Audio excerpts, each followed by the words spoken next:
Hi everyone, नमस्कार। इस video को देखने वाले सभी स्टूडेंट, सभी एस्पिरेंट का मैं बीइंग ऑफिशियल यूट्यूब चैनल पर स्वागत करता हूं। हाजिर हूं आप सबके बीच में CHSL 2020 के मैथ्स के क्वेश्चन की लास्ट वीडियो लेके, जिसमें हम लोग करने वाले हैं 12 अगस्त 2021 की शिफ्ट 2 और शिफ्ट 3 में जो मैथ्स के 25 आप लोगों से क्वेश्चन पूछे गए CHSL 2020 के एग्जाम में, वो सभी क्वेश्चन हम लोग सॉल्व करने वाले हैं। आज हम लोग CHSL 2020 के मैथ्स के क्वेश्चन का शुभ समापन कर देंगे। डेली 50 प्रीवियस ईयर क्वेश्चन के प्रैक्टिस सेशन में आपके लिए लेकर आ रहा हूं, ताकि आपकी एसएससी से जुड़े सभी एग्जाम्स जैसे कि सीजीएल प्री और main, CPO, CHSL, MTS, stenographer, constable, GD, Delhi police constable selection post के जो एग्जाम होते हैं, इन सभी एग्जाम्स की प्रिपरेशन बहुत अच्छे से हो जाए।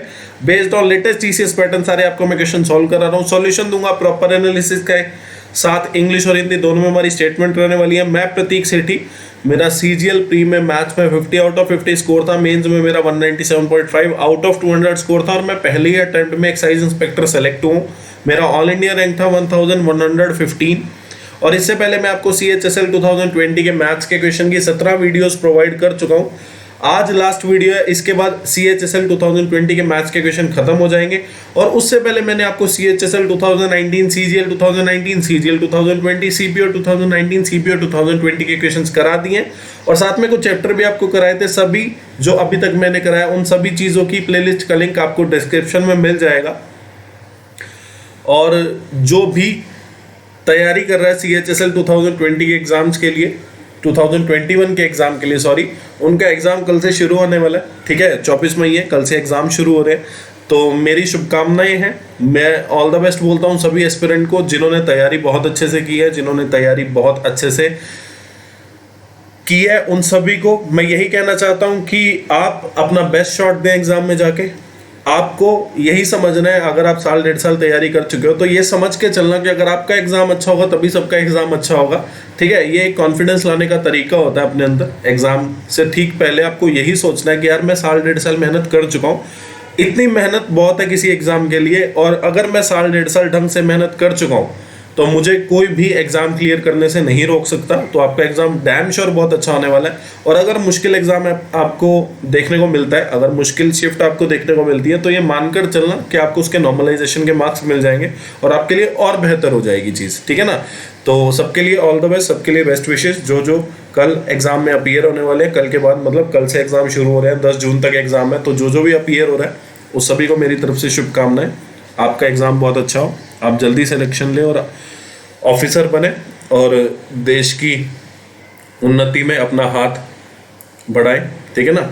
और बात कर लेते हैं कि इसके बाद हमारे चैनल पे क्या होने वाला है। CGL 2021 का मेंस का एग्जाम होने वाला है, आप सभी को पता है। तो उससे पहले मैं आपको CGL 2021 के प्री के क्वेश्चन, CHSL 2021 के प्री के क्वेश्चन की भी की आ जाएगी, तो वो भी हम कर देंगे। 18, 19, 20 में जो CGL के मेंस में क्वेश्चन आए वो सारे क्वेश्चन हम लोग कर देंगे। तो मेरी एक सिंसियर रिक्वेस्ट है सभी एस्पिरेंट से जो CGL 2021 के मेंस की तैयारी कर रहा है, तो वो मेरे हिसाब से अगर आपको प्रिपरेशन में 4 चांद लगाना है तो 2018, 19, 20 जब से TCS ने एग्जाम कंडक्ट कराना शुरू किया है, तब से आप CGL प्री और मेंस, CHSL, CPO, इन सभी के सेट्स तो लगा कर जाए। मतलब इन सभी के क्वेश्चंस आपके लिए करना अनिवार्य है। आपका एग्जाम बहुत अच्छा हो जाएगा और इस पे बहुत ज़्यादा फोकस करें। प्रीवियस ईयर क्वेश्चन पे आप बहुत ज़्यादा फोकस करें अपना। आप किसी भी रिव्यू में देख लेना, किसी भी आप टॉपर का इंटरव्यू देख लेना, किसी भी चीज़ में जाके आप कहीं से भी खोज निकालोगे ना, अगर कि CGL के मेन्स की तैयारी या प्री की तैयारी या CHSL की तैयारी या CPO की तैयारी कैसे होती है, तो सभी आपको यही चीज़ बताने वाले हैं कि previous year question is the best to revise all syllabus. ठीक है ना। तो और इससे पहले मेरा रिजल्ट आने पे मैंने फैमिली रिएक्शन का एक वीडियो बनाया था, वो वीडियो आप लोग जरूर देख लें। ठीक है, बहुत मेहनत से बनाया था। और ये वीडियो को एंड तक जरूर देखना, चैनल को सब्सक्राइब कर देना, ताकि जो भी वीडियो मैं आपके लिए लेकर आऊँ आपसे मिस ना हो। वीडियो को लाइक कर देना और जो भी सीरियस एस्पिरेंट तैयारी कर रहा है, एक बार चैनल पर जाकर गो थ्रू हो जाना। ठीक है, चैनल पर जरूर कंटेंट देखना जाकर। ठीक है, कंटेंट आपको बहुत अच्छा मिलने वाला है और यहाँ पे सिर्फ कंटेंट और क्वेश्चन यहाँ पे कराए जाते हैं, कोई फालतू यहाँ पे बात होती नहीं है। ठीक है, तो जो भी सीरियस एस्पिरेंट है, मेरी एक रिक्वेस्ट है कि आप जरूर गो थ्रू चैनल पे देखें, चैनल पे आपको क्या करा है। आपको बहुत अच्छा कंटेंट लगने वाला है। अगर अच्छा लगे कंटेंट तो चैनल को सब्सक्राइब कर देना, ताकि जो भी वीडियो मैं आपके लिए लेकर आऊँ वो आपसे कभी मिस ना हो। और इसके अलावा मैं आपको एक और चीज़ बताने वाला हूँ, जो मैं आपको अपने चैनल के रिपोर्ट कार्ड की मैंने एक वीडियो बनानी है, CGL 19 का स्कोर कार्ड और अपने चैनल का रिपोर्ट कार्ड जो मैंने 1 साल 4 महीने में कराया आपको, उसकी एक मैं वीडियो बनाने वाला था। ठीक है। तो उससे पहले मैं रिवील कर देता हूं कि इस चैनल पे मैं अभी तक 4726 क्वेश्चन यानी कि 4726 क्वेश्चन मैं करा चुका हूं अपने चैनल पे, ठीक है। मैं कल काउंट कर रहा था तो 4726 क्वेश्चन मैं करा चुका हूं। अगर कोई मेरी वीडियोस ही बहुत सिंसियरली देख लेता ना तो arithmetic maths plus previous year set मिला के, मतलब एडवांस मैथमेटिक्स तो चलो मैंने कराया नहीं, अरिथमेटिक्स में भी कुछ चैप्टर आपके बचे होंगे तो आपकी बहुत ज़्यादा हेल्प हो जाती, ठीक है ना। तो प्रैक्टिस इतनी यहाँ पे कराई जाती है कि आपके लिए भला हो जाएगा, ठीक है ना, बहुत अच्छा काम हो जाएगा आपके लिए। और टेलीग्राम चैनल का लिंक है, आप लोग ज्वाइन करें ताकि जो भी मैं यहाँ पे पढ़ाता हूँ उसके नोट्स का पीडीएफ वहाँ डाल देता हूँ, उसका फ़ायदा आप उठा सकें। और जो भी कमीशन की तरफ से नोटिफिकेशन आती रहती है वो सारी चीज़ें टेलीग्राम और फेसबुक पे अपलोड की जाती हैं। यूट्यूब चैनल आप लोग सब्सक्राइब कर दें ताकि मैं फ्री मैथमेटिक्स कोर्स भी जो आपको करा रहा हूँ उसका फ़ायदा उठा सकें। चैप्टर वाइज हम क्वेश्चन करते हैं, उसमें पूरे मैथ के चैप्टर्स भी करा रहा हूँ साथ साथ, ठीक है। अब आज के बाद मतलब आज ये वीडियोज़ खत्म हो जाएंगी, इसके बाद हम कल से दोबारा कंटेंट बनाना शुरू करेंगे। चैप्टर्स भी मैं आपको कराऊंगा, प्रीवियस ईयर सेट भी कराऊंगा साथ साथ। 19-20 में तो मैंने आपको सीपीओ CHSL CGL के क्वेश्चन कराए सिर्फ, पर मैं 2021 से एसएससी से जुड़े सभी एग्जाम्स के यहाँ पर क्वेश्चन कराया करूँगा। किसी को इंक्वायरी हो कोई तो ईमेल आईडी है, व्हाट्सएप नंबर है, और कोई प्रिपरेशन की गाइडेंस भी अगर चाहता हो फ्री ऑफ कॉस्ट मैं आपको बताऊंगा कि एग्जाम कैसे क्लियर किया जाता है, एग्जाम की तैयारी कैसे की जाती है। तो कोई भी एस्पिरेंट हमसे जुड़ना चाहता है तो मोस्ट वेलकम, ठीक है। आपको क्वेश्चन में बोला है ट्रेन 500 मीटर लॉन्ग, एक ट्रेन है 500 मीटर लंबी, passes a railway platform 400 metre long in 1 minute with uniform speed. आपको बोला what is the time taken by a train to pass a man riding a motor bike travelling opposite to the direction of the train at a speed of 18 kilometre per hour, ठीक है। आपने देखा, आपको बोला कि train ने पहले क्या किया, एक रेलवे प्लेटफॉर्म को क्रॉस किया 1 मिनट में, तो यहां से क्या होगा, आपके पास स्पीड ऑफ ट्रेन आ जाएगी। स्पीड ऑफ मैन आपको गिवन है, आपको पता है कि जब डिस्टेंस हम लोग लिखने लगते हैं, जब हम फॉर्मूला में डिस्टेंस डालते हैं तो ट्रेन के फॉर्मूला में हम क्या डालते हैं, लेंथ ऑफ ट्रेन, और या फिर ऐसी चीज कि जो चीज क्रॉस कर रही है, जैसे कि ट्रेन क्रॉस कर रही है उसकी कुछ लेंथ है तो वो डाल देते हैं, और किस चीज को क्रॉस कर रही है, जैसे प्लेटफॉर्म को, या फिर बोल सकते हैं कि कुछ रेलवे ट्रैक को क्रॉस कर रही है, या किसी ट्रेन कोई क्रॉस कर रही है जिसकी कुछ लेंथ हो तो उसकी लेंथ भी डालते हैं, या फिर कुछ ऐसा ऑब्जेक्ट जिसकी कुछ लेंथ ना हो तो उसकी लेंथ हम लोग नहीं डालते हैं डिस्टेंस की जगह। तो आपको पता है फॉर्मूला क्या होता है, फॉर्मूला होता है speed equal to distance upon time. तो डिस्टेंस आपको पता है कि लेंथ के केस में ट्रेन के केस में जब ट्रेन का क्वेश्चन आता है तो हम डिस्टेंस की जगह क्या डालते हैं, लेंथ ऑफ ट्रेन आ जाएगी, क्योंकि लेंथ ऑफ ट्रेन आपको गिवन है। अब आपने देखा कि ट्रेन ने जो है ना प्लेटफॉर्म को क्रॉस किया जिसकी कुछ लेंथ आपको गिवन है, तो आपको यहाँ पे लेंथ ऑफ प्लेटफॉर्म भी आपको काउंट करनी पड़ेगी। अगर आपको ये बोल देता ना कि ट्रेन जो है एक पोल को पास करती है, पोल की कुछ नहीं लेंथ होती, तो यहाँ पे सिर्फ लेंथ ऑफ ट्रेन ही आती है आपकी डिस्टेंस की जगह, क्योंकि लेंथ ऑफ पोल तो कुछ होता ही नहीं है, ठीक है। तो जिस चीज की लेंथ है, चाहे वो क्रॉस करने वाली है चाहे उसको क्रॉस किया जा रहा है, उनकी लेंथ कंसीडर की जाती है, और जिस चीज की लेंथ नहीं है उनको लेंथ को उनकी कंसीडर नहीं किया जाता, ठीक है। तो आपने देखा स्पीड ऑफ ट्रेन आपके पास कितनी आ जाएगी, आपने देखा लेंथ ऑफ ट्रेन कितना है 500 मीटर, आपने देखा लेंथ ऑफ प्लेटफॉर्म कितना है 400, और आपने देखा 1 मिनट यानी कि 60 सेकंड में उन्होंने क्रॉस कर दिया। तो आपने देखा 900/60 कितना हो जाएगा, 15 मीटर पर सेकंड। आप इसको मीटर पर सेकंड में ही रहने देना, किलोमीटर पर आवर में ना चेंज करना, क्योंकि आपको टाइम फर्दर फिर सेकंड में ही निकालना है, ठीक है ना। टाइम आपको फर्दर फिर सेकंड में निकालना, और फिर आपको जो डिस्टेंस की जगह लेंथ ऑफ ट्रेन लिखोगे वो भी मीटर में, सिर्फ आपको क्या करना पड़ेगा, इस 18 किलोमीटर पर आवर को मीटर पर सेकंड में बाद में चेंज कर लेना आप, ठीक है ना। तो आपने देखा स्पीड ऑफ ट्रेन आपके पास आ चुकी है कितनी, 15 मीटर पर सेकंड। अब बोला गया आपको कि कितना टाइम लगेगा ट्रेन को क्रॉस करने में आदमी को जो कि एक मोटर बाइक पे राइड कर रहा है ऑपोजिट डायरेक्शन में। मतलब ऑपोजिट डायरेक्शन का क्या मतलब है कि अगर ट्रेन ईस्ट में जा रही है तो मैन जो है वो वेस्ट में जा रहा होगा, तो दोनों आपस में एक दूसरे से अपोजिट डायरेक्शन में मूव कर रहे हैं। तो आपको पता है कि दो ऑब्जेक्ट मोशन में रिलेटिव स्पीड होगी, और रिलेटिव स्पीड दोनों की ऐड हो जाएगी क्योंकि दोनों आपस में एक दूसरे से अपोजिट डायरेक्शन में मूव कर रहे हैं, ठीक है ना। तो आपको अब टाइम निकालना है, टाइम क्या होता है, डिस्टेंस अपॉन स्पीड, ठीक है। तो डिस्टेंस क्या हो जाएगा, आपको पता है लेंथ ऑफ ट्रेन हम काउंट करेंगे क्योंकि ट्रेन का क्वेश्चन है, और डिस्टेंस की जगह क्या आता है, लेंथ ऑफ ट्रेन। अब लेंथ ऑफ मैन तो कुछ हो नहीं सकती, और लेंथ ऑफ मोटर बाइक होगी तो वो ना के बराबर होती है, लेंथ ऑफ मोटर बाइक में ना के बराबर होती है। और अगर उसको कैलकुलेट करवानी होती ना लेंथ ऑफ मोटर बाइक, तो वो लेंथ ऑफ मोटर बाइक इस क्वेश्चन में देता, पर उसने दिया ही नहीं। तो हमें मतलब क्या है, हमें सिर्फ लेंथ ऑफ ट्रेन जो है वो काउंट करनी होगी, और speed of train plus speed of man add हो जाएंगी क्योंकि दोनों आपस में एक दूसरे से ऑपोजिट डायरेक्शन में मूव कर रहे हैं। आपने देखा लेंथ ऑफ ट्रेन कितना, आपने देखा लेंथ ऑफ ट्रेन जो है वो कितनी है 500 मीटर।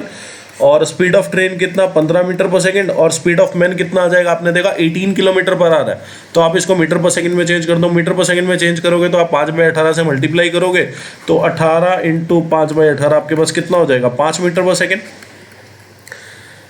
तो आपने देखा कि स्पीड ऑफ मैन जो है वो कितनी आ गई आपके पास 5 मीटर पर सेकंड। तो आपने देखा कि 500/20, तो ये कितना आ जाएगा आपके पास 25 सेकंड जो है आपका करेक्ट आंसर होगा।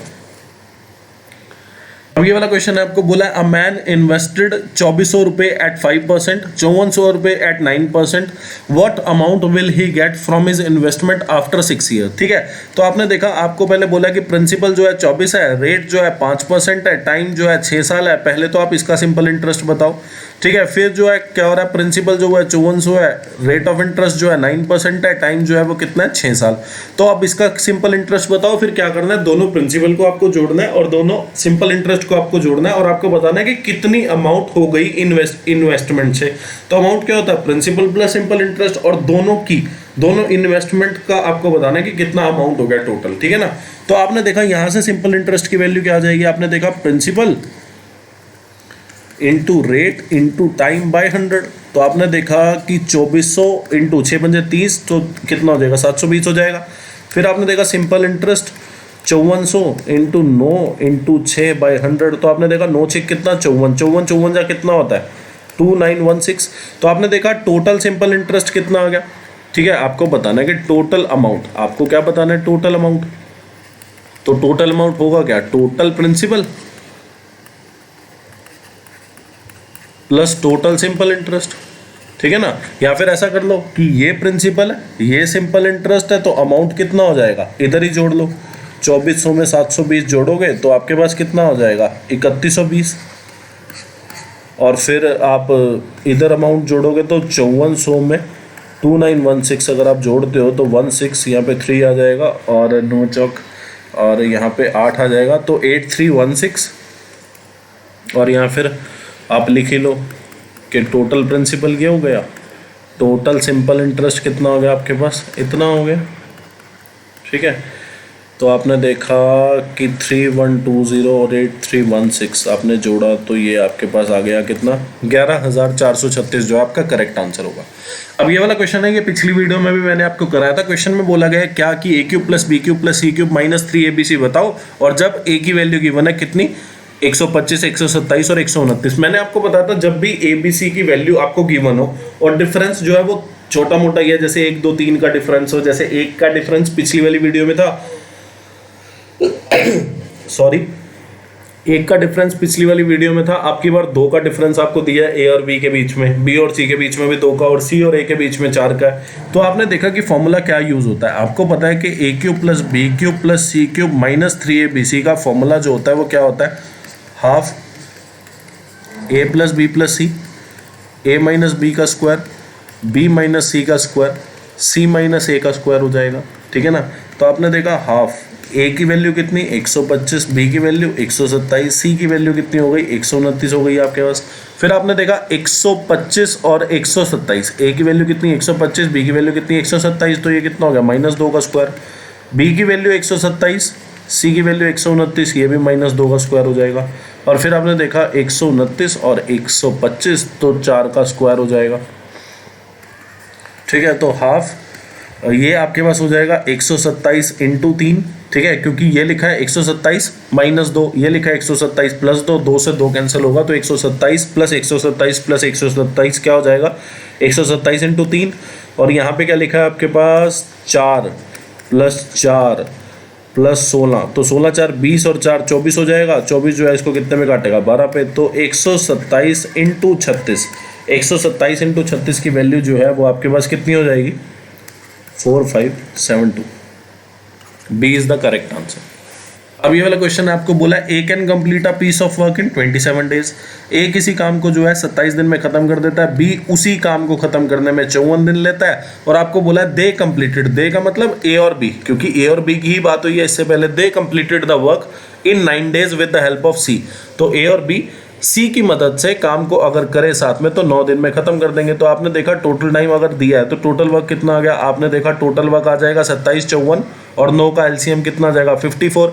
फिर अब वनडे वर्क निकाल लो, वनडे वर्क कितना आएगा 54/27 कितना 2, 54/54 कितना 1, 54/9 कितना 6। तो आपने देखा ए जो है एक दिन में कितना काम करता है 2, बी जो है एक दिन में कितना काम करेगा, वनडे वर्क बने एक दिन का काम, बी जो है एक दिन में कितना काम करेगा 1, ए बी सी साथ में मिलकर काम करे तो एक दिन में कितना काम कर देंगे 6।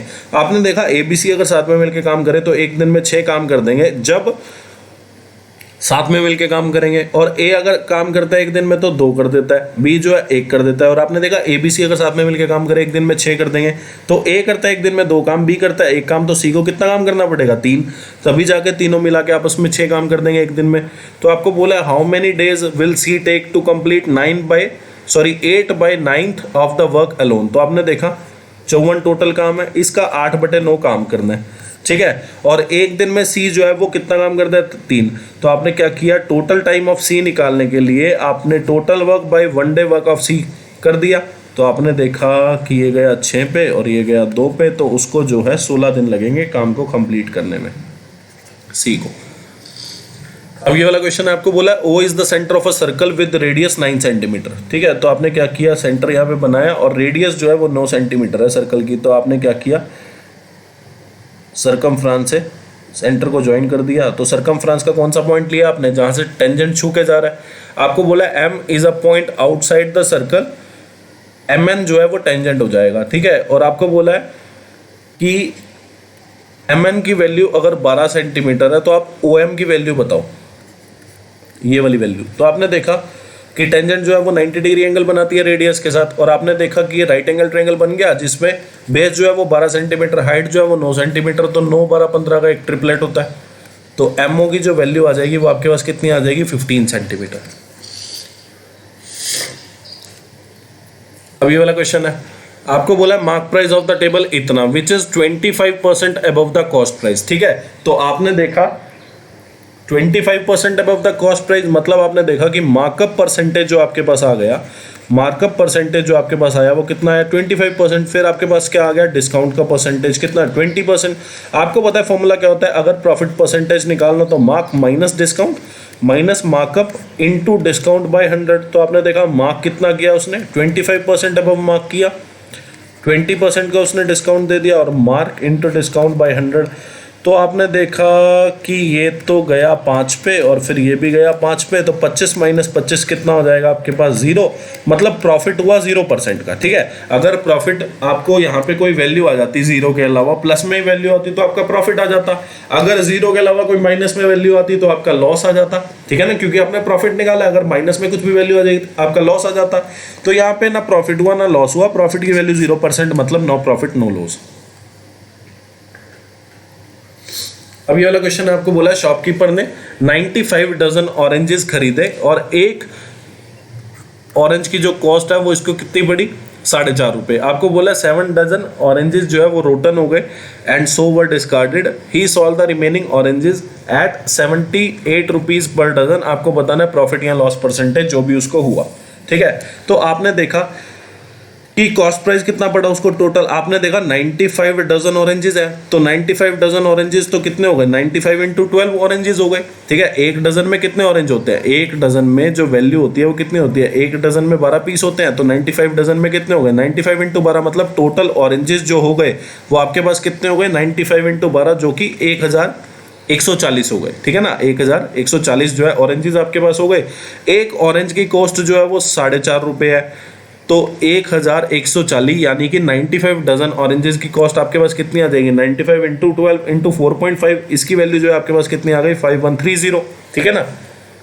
फिर आपने देखा कि 95 डजन उसने खरीदे, 7 डजन जो है वो सड़ गए, तो आपके पास बचे कितने 88 डजन। 88 डजन आपके पास अब ऑरेंजेस बचे हैं। आपने बोला क्या, आपने देखा क्वेश्चन में दिया he sold the remaining oranges at ₹78 per dozen, ठीक है। पहले तो जो है ईच की बात हो रही थी, अब पर डजन की बात हो रही है कि एक डजन को बेचने की जो कॉस्ट है वो 78 है।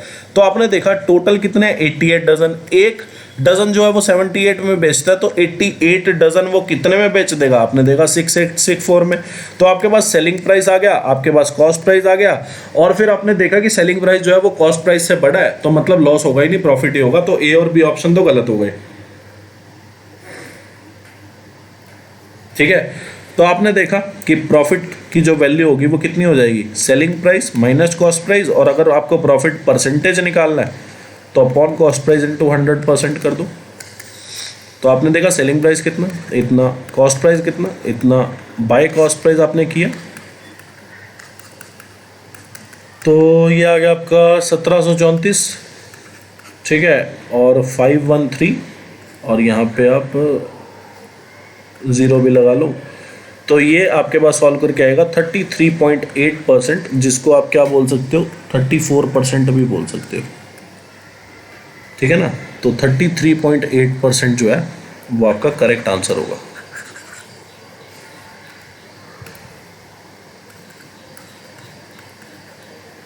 तो 34% का उसको प्रॉफिट हुआ। अब ये वाला क्वेश्चन है, देखो इस क्वेश्चन को करने का ना मेरा बहुत सिंपल तरीका है, ठीक है ना। मैं बहुत सिंपल तरीके से इस क्वेश्चन को करूँगा। मैं ऐसा नहीं है यहाँ पे ए डाल दूंगा और यहाँ पे इसको बी डाल दूंगा, फिर यहाँ पे ए बी डाल दूंगा, मैं ऐसे क्वेश्चन सॉल्व करूंगा। मैं ऐसे इस क्वेश्चन को नहीं सॉल्व करने वाला। मैंने क्या करना है, मैं सबसे पहले ना 2 को कॉमन ले लूंगा। मैंने 2 कॉमन लिया तो मैंने देखा क्या बचा अंदर, ए स्क्वायर प्लस बी स्क्वायर और माइनस 2.5 ए बी लिख लो आप, ठीक है, आप लिख लो माइनस 2.5 ए बी, ठीक है, मैं बोल रहा हूँ ये। तो आपने देखा कि मैं फिर एक स्प्लिट मार देता हूँ, क्योंकि मुझे पता है A square plus B square minus 2 A B की जो वैल्यू होती है ना, वो हो जाती है ए माइनस बी का होल स्क्वायर, और यहाँ पे 0.5 ए बी यहाँ पे छोड़ दो, ठीक है ना।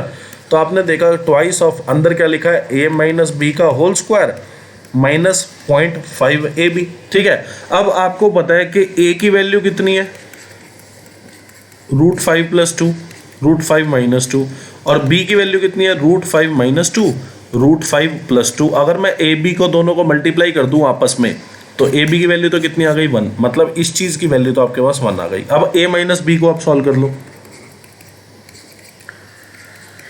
ठीक है। तो √5 + 2, √5 - 2, √5 - 2, √5 + 2, ठीक है ना।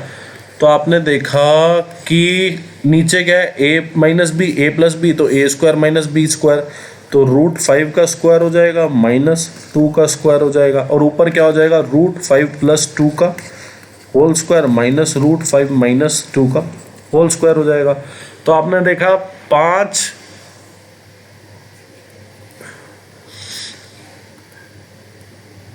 ओ सॉरी रब हो गया सारा, ठीक है। तो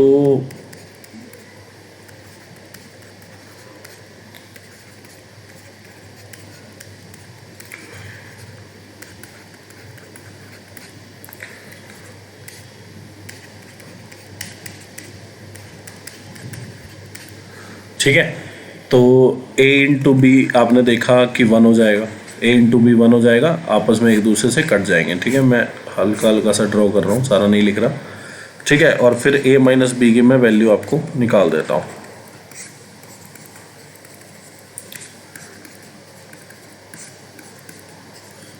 ठीक है। तो आपने देखा नीचे जो है वो क्या हो जाएगा आपका, a square minus B square, तो 5 - 4, ठीक है। √5 का स्क्वायर कितना हो जाएगा, 5, और 2 का स्क्वायर कितना, 4, 5 - 4 आ गया, और ऊपर क्या होगा, √5 + 2 का होल स्क्वायर माइनस √5 - 2 का होल स्क्वायर। तो आपने देखा ऊपर कितना आ गया आपका, 5 + 4 + 2 इंटू 2√5 -5 -4 और +4√5, ठीक है। और नीचे कितना आ जाएगा, 1, 5 से 5 गया, 4 से 4 गया, तो आपके पास बचा क्या, 8√5 वैल्यू बची है आपके पास, ठीक है ना। तो 8√5 आपके पास वैल्यू बची है, तो आप इसमें डाल दो। तो आपने देखा a माइनस बी की वैल्यू कितनी, 8√5, तो 8√5 का स्क्वायर, और ए बी की वैल्यू जो है वो 1 आ गई थी, 0.5, ठीक है। तो आपने देखा ट्वाइस ऑफ 8 8 जा 64, 64 पंजे कितना हो जाएगा, √5 का स्क्वायर 5 हो जाएगा, तो 320 माइनस 0.5, तो ये कितना हो गया, 319.5 इंटू 2 हो गया आपके पास। तो 319.5 का अगर आप 2 गुना करेंगे तो आपके पास जो वैल्यू आएगी वो 639 आ जाएगी, ठीक है ना। तो this one is the correct answer.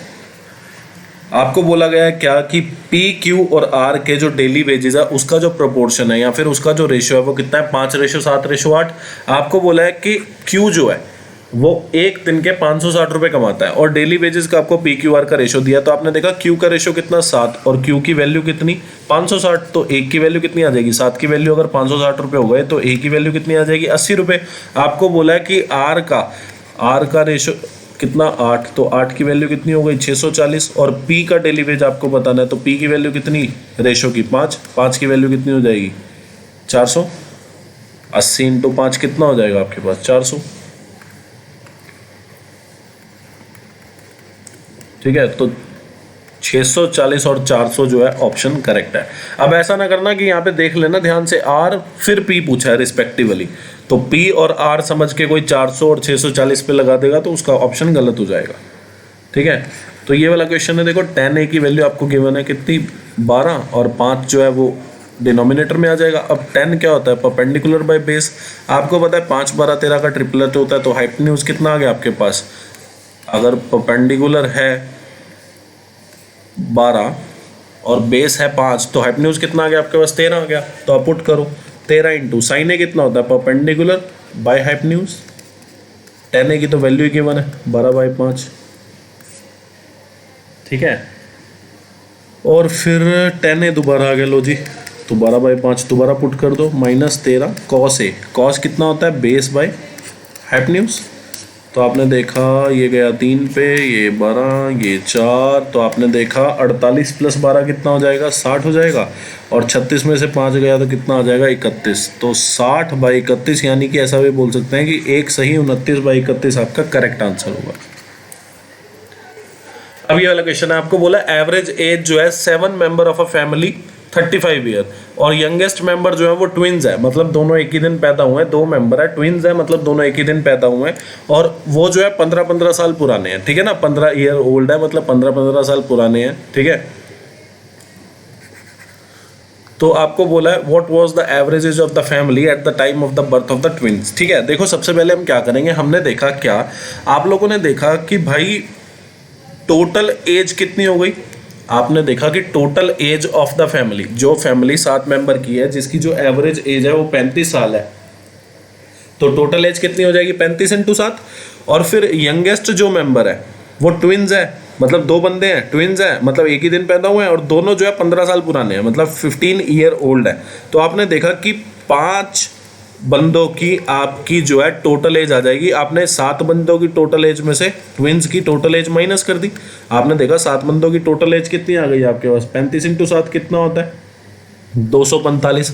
इसमें से मैं आपने क्या किया कि अभी जो एज है 15 साल है किसकी ट्विंस की, और अभी जो है एज 7 मेंबर की कितनी है, एवरेज एज अभी प्रेजेंटली 7 मेंबर की एवरेज एज कितनी है 35, तो टोटल एज अभी प्रेजेंटली कितनी हो जाएगी 7 मेंबर की 245, और अभी जो है ट्विंस की जो एज है वो 15 ईयर ओल्ड है, मतलब 15 साल एज है उनकी। ठीक है, तो आपने देखा 2 बंदे हैं तो 2 की एज टोटल मिला के अभी प्रेजेंटली कितनी हो जाएगी 30, तो आपने देखा कि ये 215 जो आया आपके पास ये टोटल एज ऑफ 5 मेंबर आया। ठीक है, 7 मेंबर में से 2 मेंबर की आपने एज निकाली, तो टोटल एज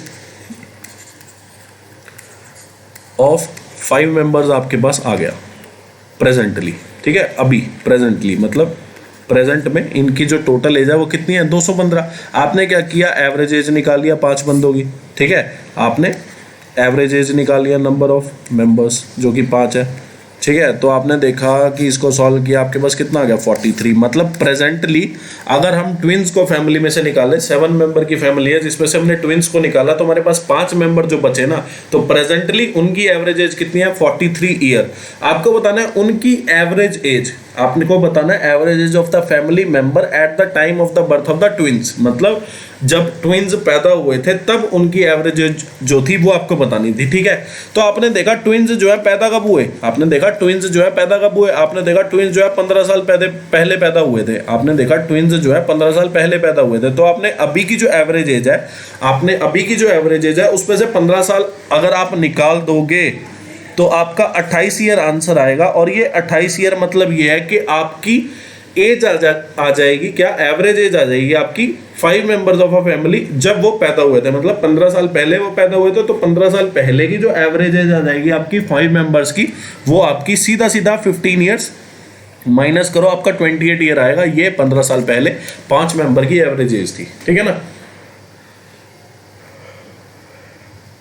और आप ऐसा भी देख सकते हैं कि आपने देखा 215 अभी प्रेजेंटली एज है, आपने क्या देखा, आपने देखा 215 टोटल एज है अभी प्रेजेंटली। आपने देखा हर एक की एज में से 15-15 साल में घटा देता हूँ, हर एक की एज में से मैं 15-15 साल घटा देता हूँ, तो टोटल कितने साल घटाने पड़ेंगे। आपने देखा 5 मेंबर हैं, हर एक की एज में से 15 साल घटाओगे तो टोटल 75 साल घटाने पड़ेंगे, और फिर आप एवरेज निकालोगे तो आपने देखा 215 बाय 5 कितना हो जाएगा 43, और फिर 15 इंटू 5 बाय 5 आप करोगे तो 15 आएगा। तो यहाँ से भी आप देख सकते हो कि 43 माइनस 15 ही आना था, ठीक है।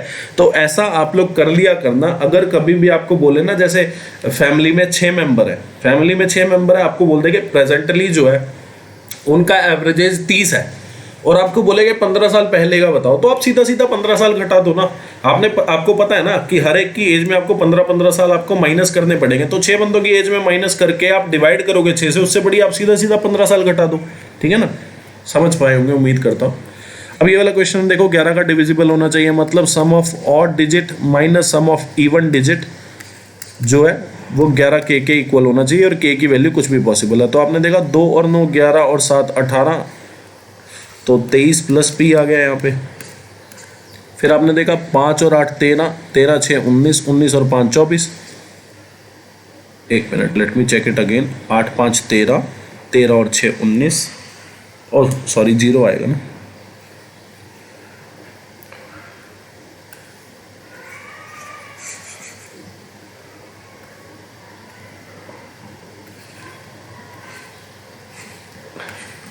ठीक है, तो 8 6 14, 14 5 19 हो गया।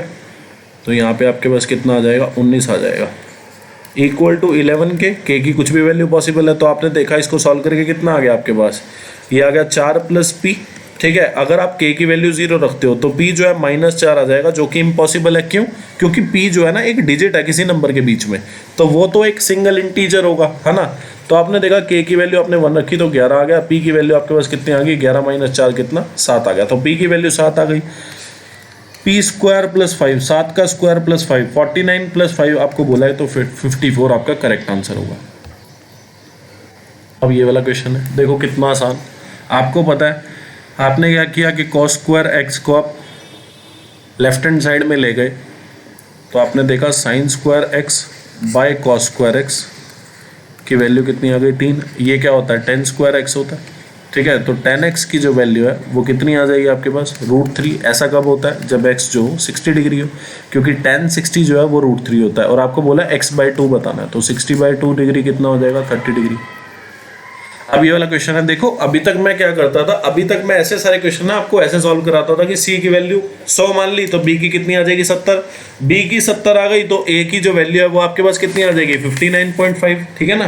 तो उसके बाद फिर हम लोग ये सॉल्व करते थे। अब की बार ना मैं आपको इसको रेशो से भी कराता हूँ। देखो रेशो से हम लोग कैसे कर सकते हैं, ठीक है।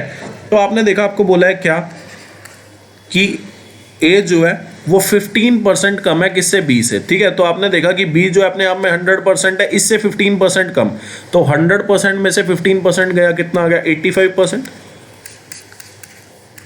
तो a/b आपके पास कितना आ गया 17/20, ठीक है। और फिर b जो है वो c से कितना कम है 30% लेस है, तो c अगर 100 है तो 30% कम कितना 70%, तो b कितना हो गया 70%, मतलब b/c आपके पास कितना आ गया 7/10। अब आपको क्या करना है, रेशो को आपको कंबाइन करना है।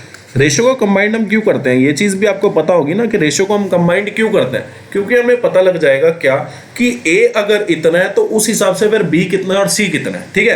अभी हमें ये पता है कि a अगर 17 है तो b उस हिसाब से 20 है, ठीक है। तो हमें इसमें c का नहीं पता कि a के हिसाब से c कितना है। सिमिलरली ऐसा कि b अगर 7 है तो c जो है 10 है। हमें ये नहीं पता कि अब जो है b अगर 7 है मतलब c अगर 10 है तो a कितना होगा इसके हिसाब से। तो उसके लिए हम क्या करते हैं, कंबाइंड रेशो बनाते हैं,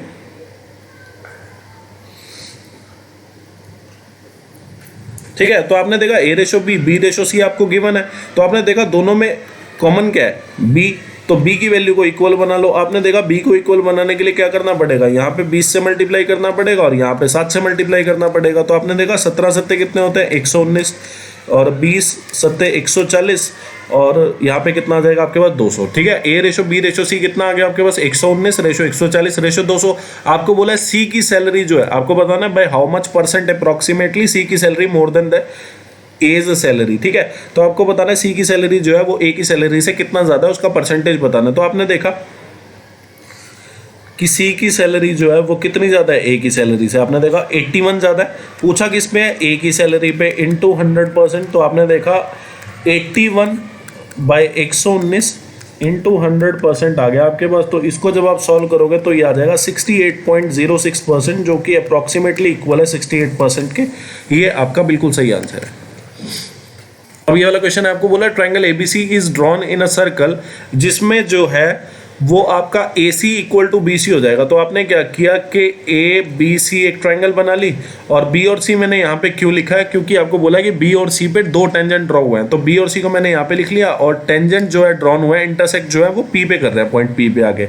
आपको पूछा गया एंगल बी पी सी बताओ, ठीक है। आपको बोला गया एंगल बी पी सी बताओ, और आपको दिया क्या है, एंगल बी ए सी। आपको एंगल बी ए सी गिवन है, ठीक है। आपको एंगल बी ए सी गिवन है, और आपको बोला है कि एंगल बीपीसी बताओ, और आपको बोला है कि एसी जो है वो बीसी के इक्वल है, ठीक है। देखो ये चीज वो ना भी देता ना, मैं तो विश्वास ही नहीं करता इस चीज में। अगर वो एसी और बीसी ना भी देता हम तब भी क्वेश्चन कर देते। कैसे, आपने देखा कि ए जो है पॉइंट जो है सरकमफ्रेंस पे है, और बीसी जो है कॉर्ड है। मैंने क्या किया कि सेंटर पे एंगल देख लिया, मैंने क्या किया, बी और सी जो है एक कॉर्ड मान के मैंने सेंटर पे एंगल देख लिया। आपने देखा कि ए जो पॉइंट है सरकमफ्रेंस पे है, बी सी एक कॉर्ड है, सरकमफ्रेंस के पॉइंट पे जितना एंगल बनाएगी उससे 2 गुना एंगल बना देगी किस पे, सेंटर पे, ठीक है। तो आपने देखा कि एंगल बी ओ सी, अगर ओ सेंटर है तो एंगल बी ओ सी जो होगा वो कितना हो जाएगा, 65 × 2 यानी 130 डिग्री हो जाएगा। फिर आपको पता है जब भी दो टेंजेंट मैं ड्रॉ करूंगा, जब भी 2 टेंजेंट मैं ड्रॉ करूंगा तो एंगल बी पी सी और एंगल बी ओ सी का जो जोड़ है वो 180 हो जाता है। अगर ये 30 तो ये कितना हो जाएगा आपके पास, 50 डिग्री हो जाएगा। अब ये वाला क्वेश्चन है, देखो ये CHSL 2019 की लास्ट की शिफ्ट में भी बहुत आया था। CHSL 2020 में ये पहले की शिफ्ट में भी पूछा जा चुका है, मैं दोबारा करा देता हूँ। आपको बोला है ट्रायंगल PQR है, ठीक है। QR को एक्सटेंड किया गया कहाँ तक, S तक, ठीक है ना। और आपको एंगल PRS की वैल्यू दी है कितनी, 104 डिग्री। आपको बोला एंगल RQP जो है, मतलब ये वाला जो एंगल है वो 3/5 है एंगल QPR के, और आपको एंगल QPR ही बताना है। तो आपने क्या किया, एंगल QPR को x लेट कर लिया। तो ये वाला एंगल कितना हो गया आपके पास, 3/5x। तो आपको पता है सम ऑफ 2 इंटीरियर एंगल, एक प्रॉपर्टी होती है ट्रायंगल की, सम ऑफ 2 इंटीरियर एंगल जो है वो एक्सटीरियर एंगल के इक्वल होता है, ठीक है। और एक्सटीरियर एंगल कौन सा, जो एंगल हमने जोड़ में नहीं कंसीडर किया उसके बाहर जो एंगल बनता है उसको एक्सटीरियर एंगल बोलते हैं, तो उसके इक्वल होता है। तो आपने देखा कि 5 और 3 8, तो ये कितना हो गया, ये गया 13 पे। तो x की वैल्यू जो है वो आपके पास कितनी आ गई, 65 डिग्री। मतलब आपके पास एंगल QPR जो है वो कितना आ गया, 65 डिग्री आ गया।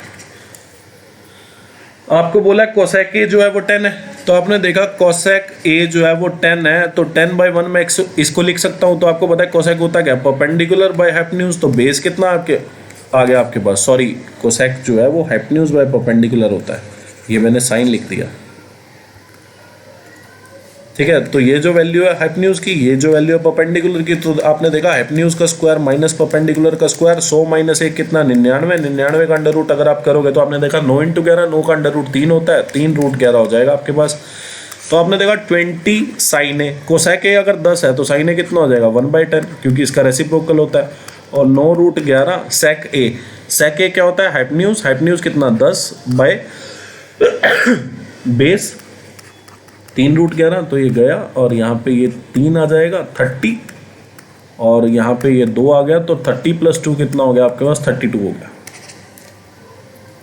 अब ये वाला क्वेश्चन है, ठीक है।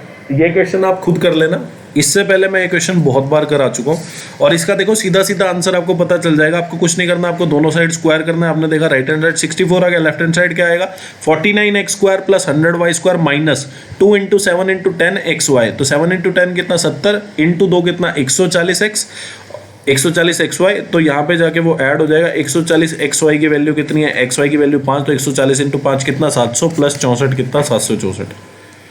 अब ये वाला क्वेश्चन है, तो आपने देखा इसको सॉल्व करके कितना आ गया, 3। आपने देखा 18 दूनी 36 डिवाइड बाय 9 कितना हो जाएगा, 4 हो जाएगा। और ये कितना हो जाएगा, 5 × 2 10। तो आपने देखा यहाँ पे कितना आ जाएगा, 4। तो 4 से 4 गया 0, अंदर बचा 8। तो आपने देखा 12 + 3 -8 आ जाएगा आपके पास, और ये 56 आ जाएगा। तो 12 और 3 कितना, 15 में से 8 गए, कितना हो जाएगा आपके पास, 7 हो जाएगा। तो 56 / 7 आपके पास कितना आ गया, 8 आ गया। ठीक है, अब प्लस में आपको इसको सॉल्व करना है। तो आपने देखा कि ये गया 15 पे, तो 15 दूनी 30, 30 में अगर आप 27 जोड़ोगे तो कितना आएगा, 57 आएगा। और फिर आपने देखा 58 में से अगर मैं 37 घटाऊं तो 21, 21 जो है 7 पे जा रहा है। तो 7 दूनी 14, 14 और 5 कितना, 19, 19 दिया कितना होता है 57। तो 8 और 3 कितना हो जाएगा, 11, 11 इज द करेक्ट आंसर।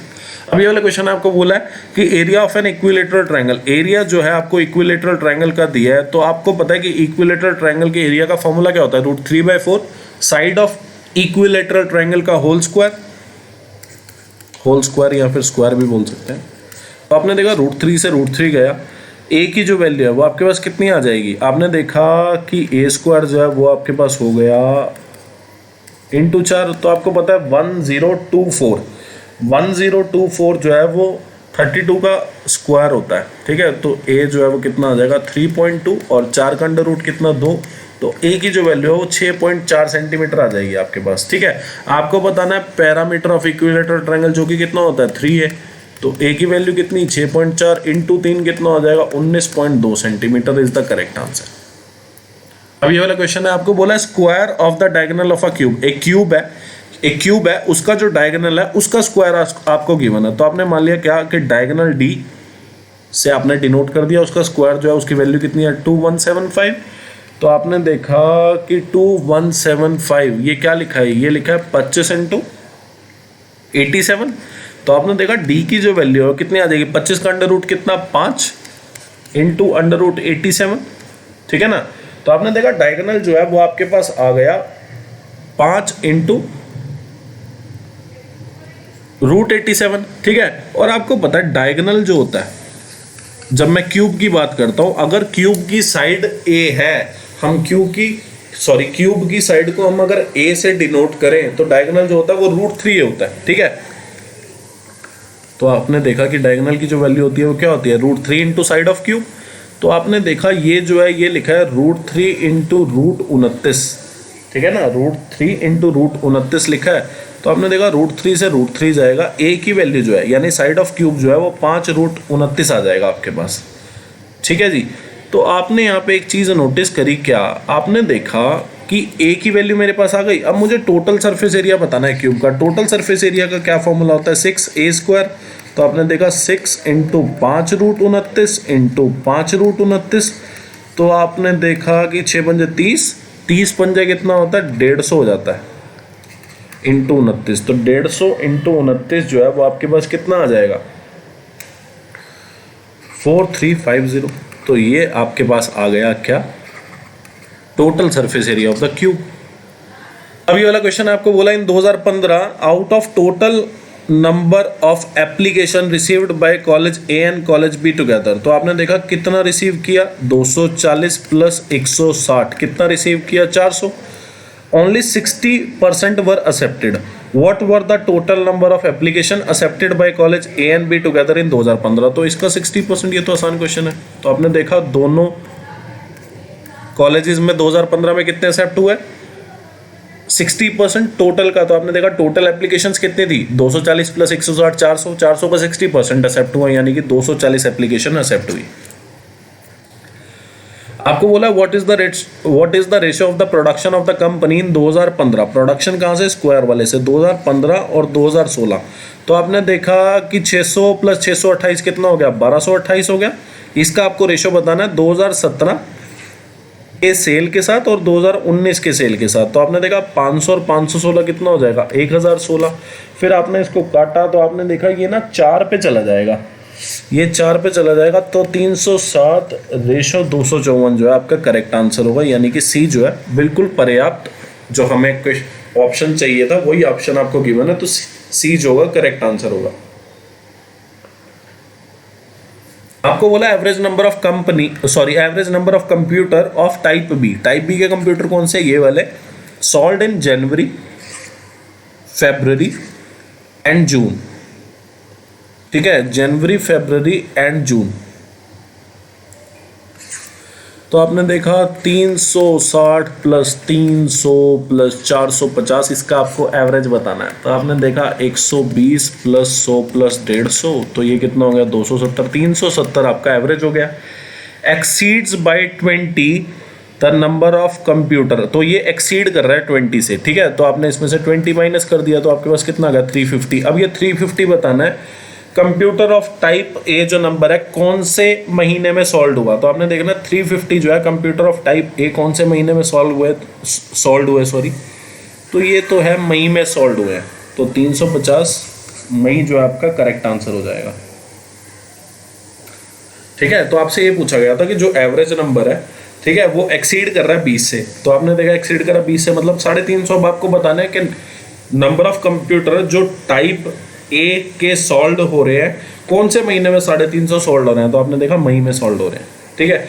आपको बोला in 2011 the sale of product कौन सा ग्राफ है ये वाला, had increased by a certain percentage with respect to the previous year. तो आपने देखा 2010 के हिसाब से कितना इंक्रीज कर गया, आपने देखा 800 से वैल्यू 1200 हो गई, तो कितने का इंक्रीमेंट 400 का, कितनी वैल्यू पे 800 पे इंटू 100%, तो आपने देखा कि यार ये तो 50% इंक्रीज मार गया, ठीक है। अब आपको बोला है कि 2012 by what percentage should the sale of product increase, मतलब 2012 में कितनी सेल ऑफ प्रोडक्ट इंक्रीज होनी चाहिए थी उसकी प्रेजेंट वैल्यू से, ताकि वो सेम परसेंट इंक्रीज शो करे जैसे 2011 में हुई है। तो आपने देखा उसने क्वेश्चन में आपको ये बोला है कि 2012 में अब जो वैल्यू है उससे कितनी वैल्यू ज्यादा होगी, ठीक है। 2012 में अब जो वैल्यू है उससे कितनी वैल्यू या कितने परसेंट वैल्यू ज्यादा होगी अगर उसको सेम शो करना हो। सेम कैसे शो करना हो, मतलब 2011 में 2010 के हिसाब से जो इंक्रीमेंट हुआ वही 2012 में 2011 के हिसाब से इंक्रीमेंट होना चाहिए था। तो आपने देखा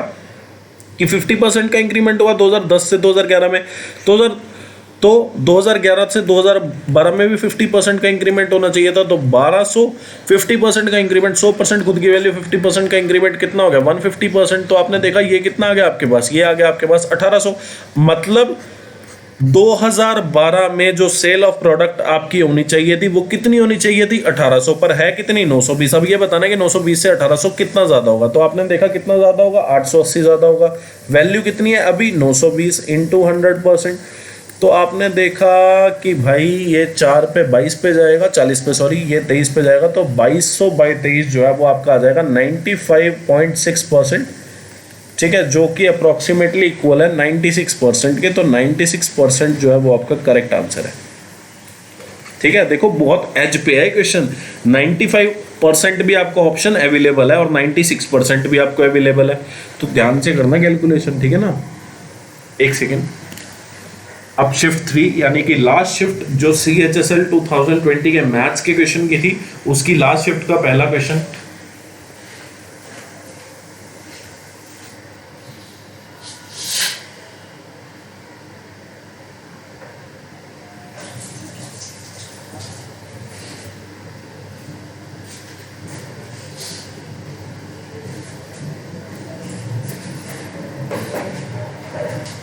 क्वेश्चन में बोला है 2 circle with centre O and P and radius उनकी गिवन है। आपको बोला है intersect each other at A and B, ठीक है। तो आपने देखा कि 2 सर्कल हैं, तो आप ना इसको यहाँ से ज्वाइन भी कर देना, ठीक है। तो आपने देखा 2 सर्कल आपस में एक दूसरे को इंटरसेक्ट कर रहे हैं A और B पे, और दोनों की जो रेडियस है आपने मान लिया इसका सेंटर यहाँ पे है, इसका सेंटर यहाँ पे है, तो दोनों की जो रेडियस है ना, देखो ये क्वेश्चन पहले हो चुका है, वो कितनी है, इसकी 17 है और इसकी जो है आपके पास वो कितनी है 10 सेंटीमीटर, ठीक है।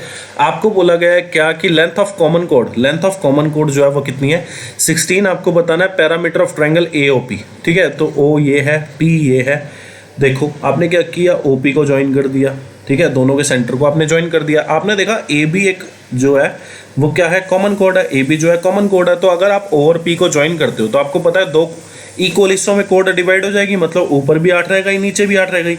अब आपको पता है कि अगर दोनों सेंटर को आप ज्वाइन करो तो कोड को जो है वो 90 डिग्री पे इंटरसेक्ट करती है, ठीक है। तो आपस में कोड जो है और दोनों सेंटर की ज्वाइनिंग लाइन जो है वो परपेंडिकुलर हो गई। तो आपने देखा कि ये राइट एंगल ट्रायंगल बनी, आपको पता है 8 15 17 का ट्रिपलेट होता है, तो यहाँ पे 15 वैल्यू हो जाएगी। फिर आपको पता है 6 8 10 का ट्रिपलेट होता है, यहाँ पे 6 वैल्यू हो जाएगी। तो ओपी की जो वैल्यू होगी वो कितनी हो गई, 15 और 6 कितना हो गया आपके पास, 21 हो गया। आपको बताना है parameter of triangle O A P, तो O A plus P A plus O P, ठीक है। तो ओ ए की वैल्यू 17, पी ए की वैल्यू 10, ओ पी की वैल्यू कितनी 21, तो 17 और 21 कितना 38 में 10 ऐड करोगे तो कितना आ जाएगा आपके वो 48।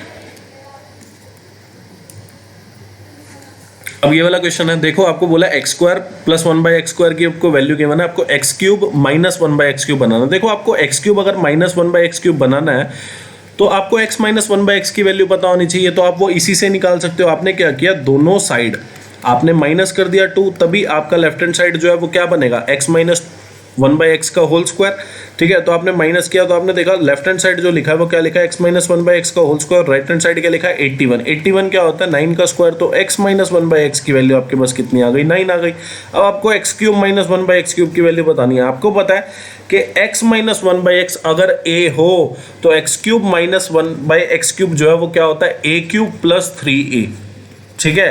तो आपने देखा कि निम्न 81 729 में अगर मैं 27 जोड़ूं तो कितना आएगा मेरे पास, 756 आ जाएगा। तो 756 इज द करेक्ट आंसर। अब ये वाला क्वेश्चन है, आपको बोला 2 इक्वल सर्कल है, दोनों सर्कल जो है वो इक्वल है, उनकी रेडियस जो है वो भी इक्वल होएगी। Intersect each other such that each passes through the centre of the other, मतलब ये वाला जो सर्कल है वो इसके सेंटर से होके गुजर रहा है, और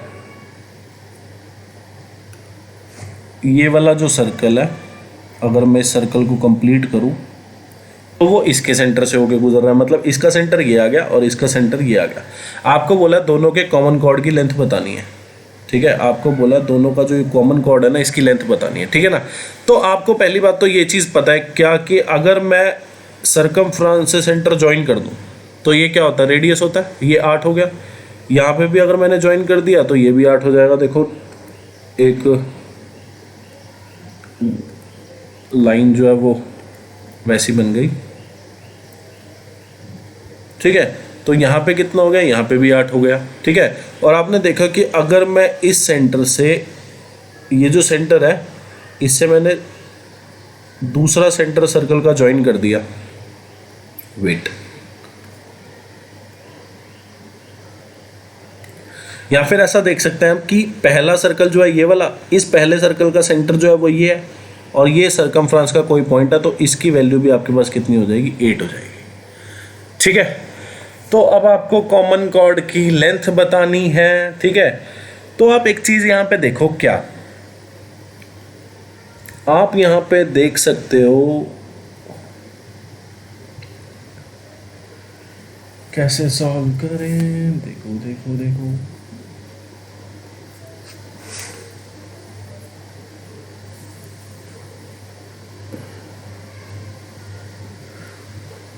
देखो सिंपल सा फंडा है इसका तो ना। अब कॉर्ड जो है ना, अब कॉर्ड जो है ये दोनों सेंटर के बीच में जो डिस्टेंस है ना इसको 2 इक्वल पार्ट में डिवाइड कर जाएगी। जब भी आप 2 इक्वल सर्कल बनाओगे, आप अगर आप 2 इक्वल सर्कल बनाते हो, ठीक है, और ये जो है इसका सेंटर है लेफ्ट वाले सर्कल का, ये राइट वाले सर्कल का सेंटर है, और आपने इसको ज्वाइन किया, कॉर्ड अगर आपने बनाई ना तो ये 2 इक्वल हिस्सों में इसको डिवाइड कर देगी, ठीक है। या फिर अगर इसका कुछ और फंडा है तो देख लेते हैं एक बार। तो इतनी value length of the common chord, अगर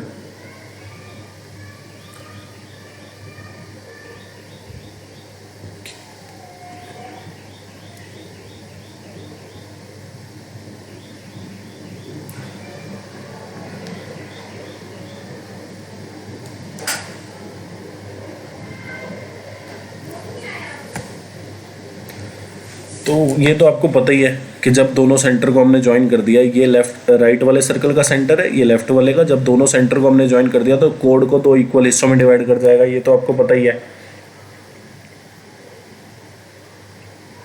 ठीक है। और फिर आपको ये भी पता है कि ये 90 डिग्री एंगल बन जाएगा,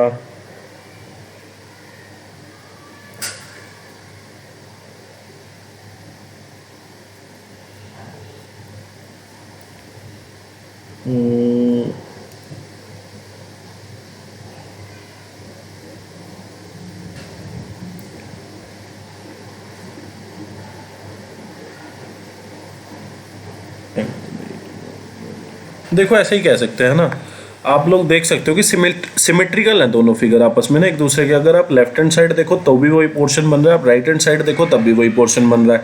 आपने देखो कोड जो है दो इक्वल हिस्सों में डिवाइड कर चुकी हैं। फिर आप एक और चीज़ देख सकते हो, क्या आप यहाँ पे ये देख सकते हो कि बाय SAS प्रॉपर्टी ना ये दोनों एंगल आपको पता है 90-90 के, ये वाली साइड जो है, मतलब अगर मैं ट्राइंगल बात करूँ ABC और यहाँ पे D अगर लिखूँ तो आप देख सकते हो कि ट्राइंगल ABD जो है ना वो कॉन्ग्रुएंट हो जाएगी। आप देख सकते हो ट्राइंगल ABD जो है वो कॉन्ग्रुएंट हो जाएगी ट्राइंगल ACD के। कैसे? आपने देखा ये एंगल 90 का और AD जो साइड है वो कॉमन है और AB जो है AC के इक्वल है।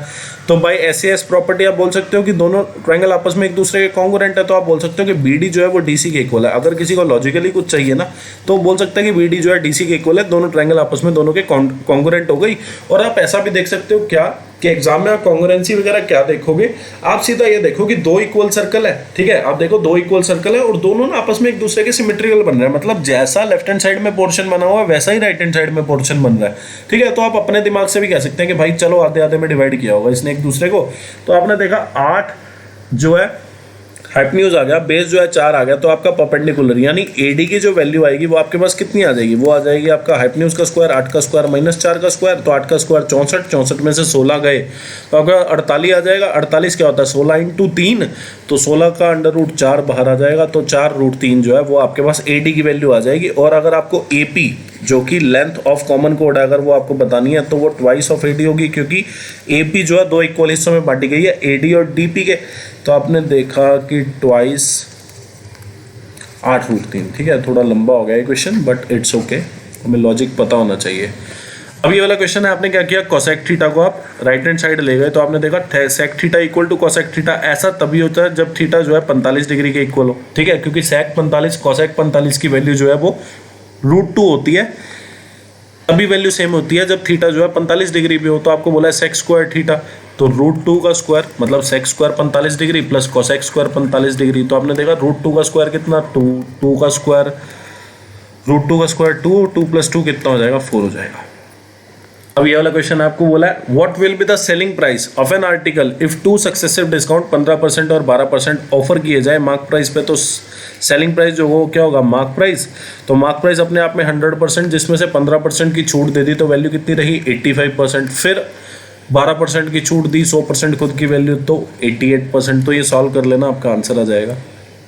अब ये वाला क्वेश्चन है, देख लो, आपने देखा 1 - 1/4 कितना होता है 3/4। 3/4 को अगर मैं 3 से डिवाइड करूँ तो आपने देखा 3 × 4/3 ये 4 आ जाएगा। 4 को फिर 2/3 से आपको करना है तो ये 8/3 हो जाएगा। 7 और 1 8, तो 8 + 8/3, ठीक है, और माइनस ये कितना है 3 + 2 कितना हो जाएगा -1, और यहाँ पे कितना हो जाएगा आपका 16/3 हो जाएगा डिवाइड बाय, ठीक है। तो आपने देखा 8 दिया, 24 + 8 कितना 32, तो 16/3 डिवाइड बाय 32/3 हो गया आपके पास -1। तो आपने देखा 16/3 और डिवाइड को अगर आप मल्टीप्लाई में चेंज करो तो 3/32 हो जाएगा। तो आपने देखा कि ये कितना हो गया 1/2। 1/2 अगर एक में से अगर मैं निकालता हूँ तो मेरी जो वैल्यू है मुझे लग रहा है कि कहीं ना कहीं कुछ गड़बड़ हुई है। तो आप देख लो कि 7 में से अगर 1, तो आपने देखा 8 हो जाएगा ना, तो ये हो गया 16/1 मिनट 8 माइनस का है, यहाँ पे माइनस का साइन है यार, यहाँ पे माइनस का साइन है।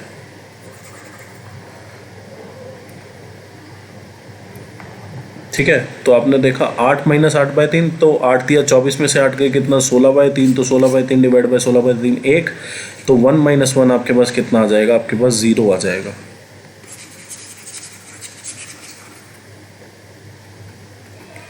ठीक है, तो 0 इज द करेक्ट आंसर।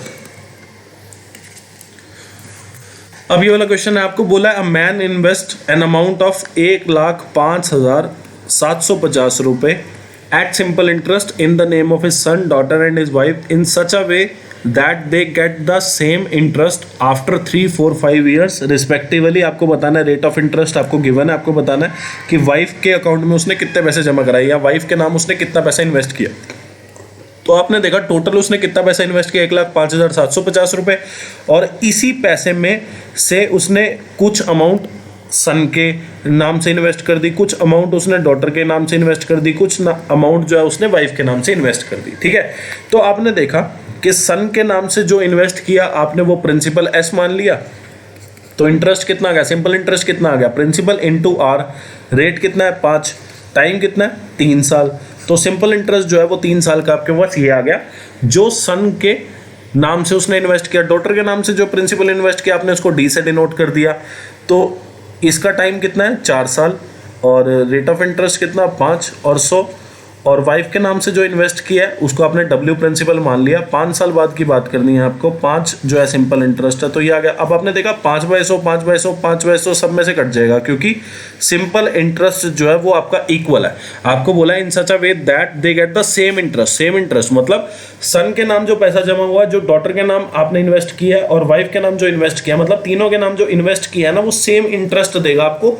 सन के नाम 3 साल बाद, 4 साल बाद, डॉटर के नाम और वाइफ के नाम जो है 5 साल बाद। तो आपने देखा 5/100 5/100 5/100 सब में गया, तो आपने देखा 3s = 4d = 5w। तो आपने देखा s ratio d ratio w कितना आ जाएगा, तो आपने देखा कि 3s भूल जाओ, जब आपने s का रेशो बताना है तो 3s भूल जाओ, d के कोफिशिएंट और w के कोफिशिएंट को मल्टीप्लाई कर दो। फिर d की बात करो तो 4d भूल जाओ, s का कोफिशिएंट कितना 3, w को कितना 5, और फिर w की बारी, आप w का कोफिशिएंट भूल जाओ, d और s के कोफिशिएंट को, d और s के कोफिशिएंट को मल्टीप्लाई कर दो। आपने देखा 20/15/12। तो आपने देखा कि 20/15/12 में जो है पूरा अमाउंट जो है 1,05,750 रुपये इन्वेस्ट किया गया। किस रेशो में, 20/15/12, मतलब सन के हिस्से 20 रेशो आता है, डॉटर के हिस्से 12 रेशो, और वाइफ के हिस्से कितना आता है, सॉरी डॉटर के हिस्से 15 रेशो और वाइफ के हिस्से कितना आता है 12। तो आपने देखा सन, डॉटर और वाइफ टोटल मिला के जो रेशो है उसकी वैल्यू कितनी है, तो आपने देखा कि 20 में 15 जोड़ा 35 में 12 जोड़ा कितना 47। तो 47 की वैल्यू जो आपने देखा कि सन, डॉटर और वाइफ के नाम जो इन्वेस्टमेंट हुई है रेशो के हिसाब से उसका टोटल कितना 47, और टोटल रुपीज में कितना आपने देखा 1,05,750। तो एक की वैल्यू आपके पास कितनी आ गई, 1,05,750 को मैं डिवाइड करूंगा कितना 47 से, तो एक की वैल्यू आपके पास आ जाएगी कितनी, एक की वैल्यू आपके पास आ जाएगी 2250। ठीक है, तो एक की वैल्यू आपके पास कितनी आ गई 2250 आ गई। अब आपको बताना है क्या कि वाइफ के नाम कितने पैसे जमा हुए हैं, तो वाइफ का रेशो कितना है, वाइफ का रेशो है 12, तो एक की वैल्यू अगर 2250 तो 12 की वैल्यू कितनी हो जाएगी आपके पास 27,000। मतलब वाइफ के नाम जो इन्वेस्टमेंट हुए हैं पैसे वो कितने हुए हैं 27,000 हुए हैं। आपको बोला है shopkeeper sold an article for rupees इतना, मतलब जो आपका सेलिंग प्राइस है, ओरिजिनल सेलिंग प्राइस आप बोल सकते हो, उसकी वैल्यू आपको कितने गिवन है 3750 रुपये। आपको बोला गया है क्या कि अगर वो 24% इसका चार्ज करता कम, ठीक है, मतलब ये जो सेलिंग प्राइस है अगर इस सेलिंग प्राइस का वो 24% कम चार्ज करे तब भी वो प्रॉफिट जो है 14% कमा सकता है। आपने देखा सेलिंग प्राइस कितना 3750, 3,750 है सेलिंग प्राइस, अगर इसका 24% कम चार्ज करे, आपने देखा इसकी खुद की वैल्यू 100%, इसमें से 24% कम चार्ज करना है, 100% में से 24% गया कितना आया 76%। ठीक है, तो आपने देखा 100 में से 24% गया तो कितना आया आपके पास 76%, मतलब ये जो 3750 वैल्यू है इसका 76% अगर वो चार्ज करे तो आपने देखा इसका 76% कितना आ जाएगा आपके पास। इसको सॉल्व कर लिया आपने, तो आपने यहाँ पर देखा कि इसकी जो वैल्यू है आपके पास कितनी आ रही है, इसकी वैल्यू आपके पास आ जाएगी ये देखो ये 5 पे गया, और फिर ये किस पे जाएगा आपका 38 पे, और ये जो है आपका जाएगा कितने पे 125 पे। ठीक है, तो 125, तो आप इसको ऐसे ही लिख लो अभी। तो आपने देखा 125 × 38 आपका जो है, अगर ये सेलिंग प्राइस हो तो वो बोलता है क्या कि उसको जो है प्रॉफिट होगा कितना 14%। आपने देखा क्या, आपने देखा क्वेश्चन में आपको गिवन था, दोबारा मैं रिपीट कर रहा हूँ, क्वेश्चन में आपको गिवन था कि एक शॉपकीपर है जो एक आर्टिकल जो है 3750 का बेचता है, अगर वो उस कॉस्ट का 24% कम चार्ज करे, 100% उस कॉस्ट की खुद की वैल्यू 24% कम चार्ज किया, मतलब 100% में से 24% गया कितना आया 76%, मतलब 3750 का उसने 76% जो है चार्ज किया, तो उसको जो प्रॉफिट होगा वो कितना होगा 14%। तो आपने देखा ये जो वैल्यू है ये किसकी है, ये value selling price. Selling price का फॉर्मूला क्या होता है, अगर प्रॉफिट परसेंटेज हो, cost price into 100 plus profit percentage by 100। ठीक है। तो आपने देखा कि कॉस्ट प्राइस की आप वैल्यू निकाल लो, सेलिंग प्राइस कितना है 125 इंटू 38 और प्रॉफिट आपको कितना गिवन है कि तब भी उसको 14% का प्रॉफिट हो रहा है। ठीक है, तो आपने देखा कि 125 इंटू 38 और यहाँ पे 100 से मल्टीप्लाई और यहाँ पे कितना आ जाएगा आपका 114 आ जाएगा। तो आपने देखा 38 जो है इसको 3 पे काटेगा, 3 जो है इसको फर्दर काट पाएगा कि नहीं काट पाएगा,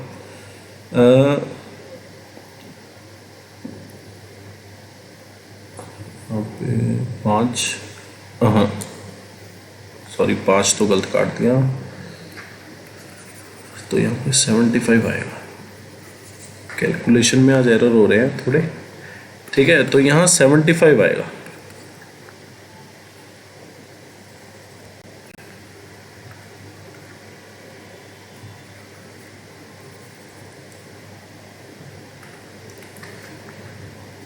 ठीक है, तो यहाँ पे भी 75 आएगा आपका, तो ये जो है कितने में 25 जाएगा।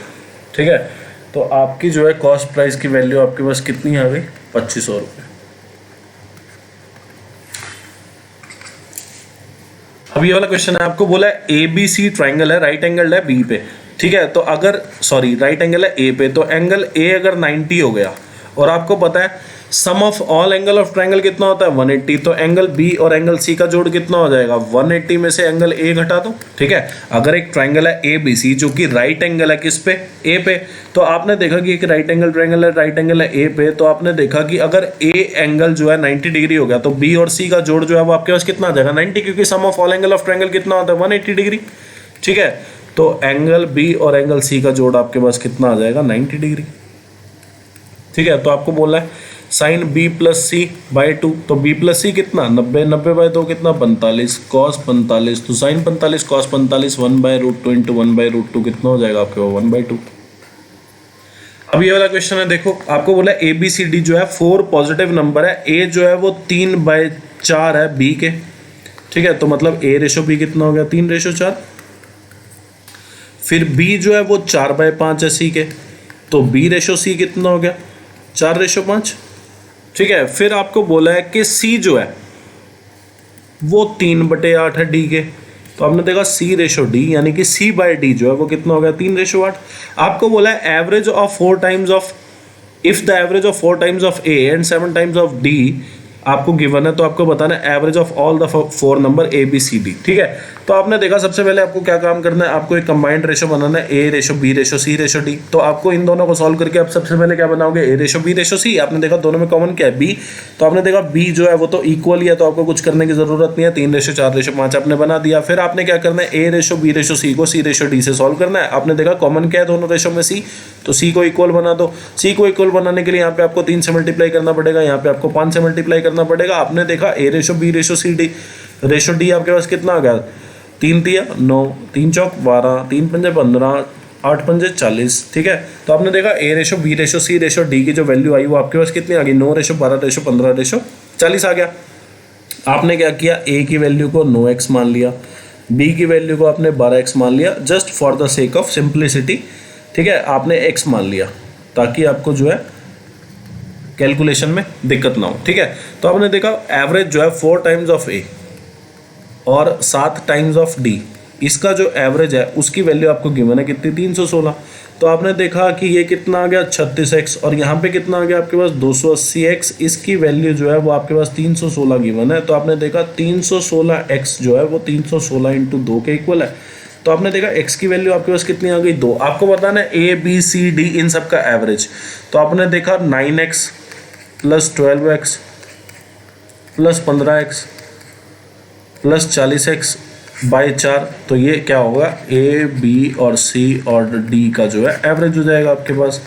तो आपने देखा कि 15 और 12 27 और 9 36 और 40 कितना 76 x की वैल्यू कितनी निकाली 2, ये 4, तो ये गया 2 पे और ये गया आपका 38 पे। तो 38 जो है आपका करेक्ट आंसर होगा इस क्वेश्चन का। अब ये वाला क्वेश्चन है, आपको बोला है कि अनु जो है किसी काम को खत्म कर दिया 22 दिन में। ठीक है ना, फिर बोला है शमा जो है वो 60% मोर एफिशिएंट है किससे अनु से। आपने माना कि अनु अगर, क्योंकि जिसके रिस्पेक्ट में बात हो रही है वो किसके रिस्पेक्ट में बात हो रही है, मतलब किसके हिसाब से कंपैरिजन किया जा रहा है अनु के हिसाब से। तो अनु को आपने 100 लेट कर लिया, अनु को 100 लेट किया, तो आपने देखा शमा जो है वो 60% ज़्यादा एफिशिएंट है। तो 100 से 60% ज़्यादा कितना हो जाएगा, 100 का 60% 60, तो 100 में 60 जोड़ा तो कितना आ जाएगा 160। तो आपने देखा कि एफिशिएंसी का जो रेशियो है किसकी, शमा और अनु की, वो कितना है 8:5। मैंने आपको बताया था जिसके नंबर ऑफ डेज गिवन हो, किसके गिवन है, अनु के।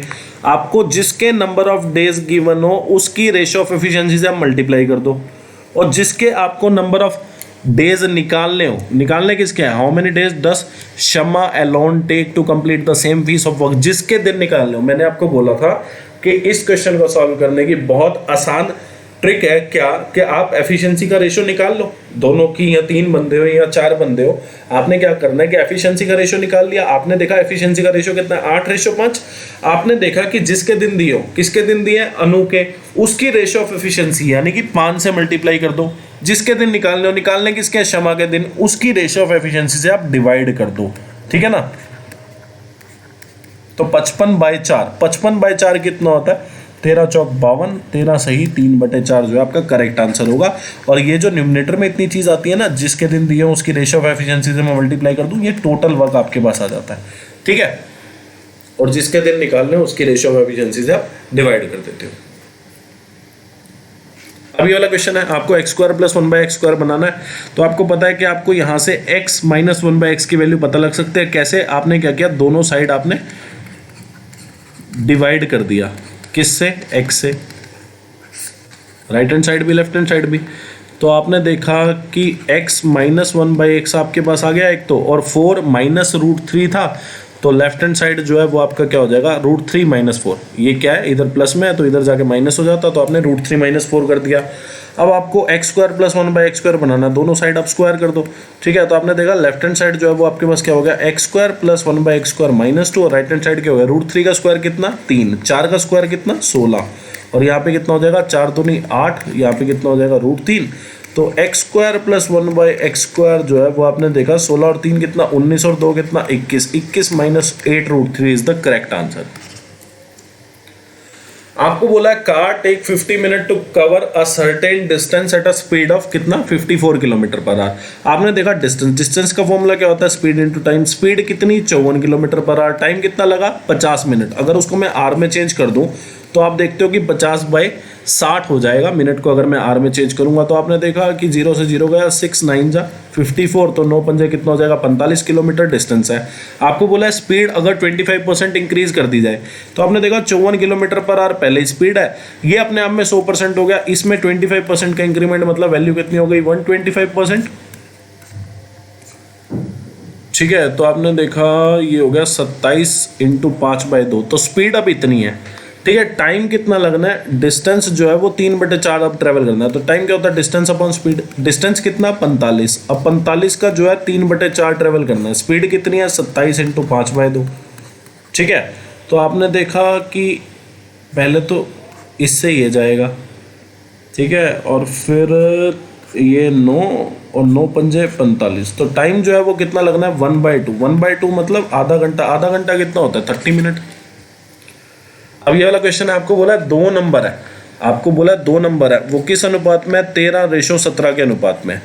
अगर ए को जो है वो क्या किया जाए 15% इंक्रीज किया जाए, बी को 30% इंक्रीज किया जाए, आपको नया रेशो बताना। तो आपने देखा 13 जो है ए की वैल्यू है, ए की वैल्यू अपने आप में 100%, इसमें 15% का इंक्रीमेंट मतलब 115% हो गया, और 17 जो है बी की वैल्यू अपने आप में 100% और इसमें 30%, तो 100 में 30% अगर इंक्रीमेंट करूंगा तो कितना हो जाएगा 130%, ठीक है। तो आपने देखा 5 पे जाएगा तो ये 23 पे जाएगा और ये 26 पे जाएगा, और 13 दूनी कितना होता है 26, तो आपने देखा 23:34 जो है मेरा करेक्ट आंसर हो जाएगा। अब ये वाला क्वेश्चन है, आपको बोला the sum of all 3 sides of an equilateral triangle. आपको पता है इक्विलेटरल ट्रायंगल कौन सी होती है, जिसकी तीनों साइड जो हो वो इक्वल हो, ठीक है। तो सम ऑफ ऑल 3 साइड्स मतलब वो पैरामीटर आपको दे रहा है कितना, कि पैरामीटर ऑफ ट्रायंगल जो है वो आपके पास कितना है, या फिर सम ऑफ 3 साइड्स जो है, यानी कि a + a + a, आपको पता है ट्रायंगल की 3 ही साइड होती हैं, तो ये कितना है 15√3। तो a की वैल्यू जो है, यानी कि साइड जो आ गई आपके पास इक्विलेटरल ट्रायंगल की, वो कितनी आ गई 5√3। आपको बोला हाइट बताओ, हाइट क्या होती है √3/2 into side of equilateral triangle, तो √3/2 इंटू 5 इंटू √3, तो आपने देखा √3 इंटू √3 कितना 3 हो जाएगा, 5 तिया कितना हो जाएगा 15, 15/2 कितना हो जाएगा आपके पास 7.5 सेंटीमीटर। Correct answer. आपको बोला एक ट्रायंगल एबीसी है, एक ट्रायंगल एबीसी है जिसमें एसी जो है वो बीसी के इक्वल हो जाएगा। ठीक है, एक ट्रायंगल है एबीसी, तो जिसमें एसी जो है वो बीसी के इक्वल हो जाएगा। ठीक है, तो आपने ड्रॉ कर दिया ऐसे, मतलब ये तो आइसोसेलेस ट्रायंगल हो गई। और उसके बाद आपको बोला है कि length of base A B जो है वो आपके पास 10 सेंटीमीटर है। मतलब ये जो बेस है, मतलब जो अनइक्वल साइड है वो आपको 10 सेंटीमीटर गिवन है। आपको बोला है सी जी, और जी जो है वो सेंट्रोइड है।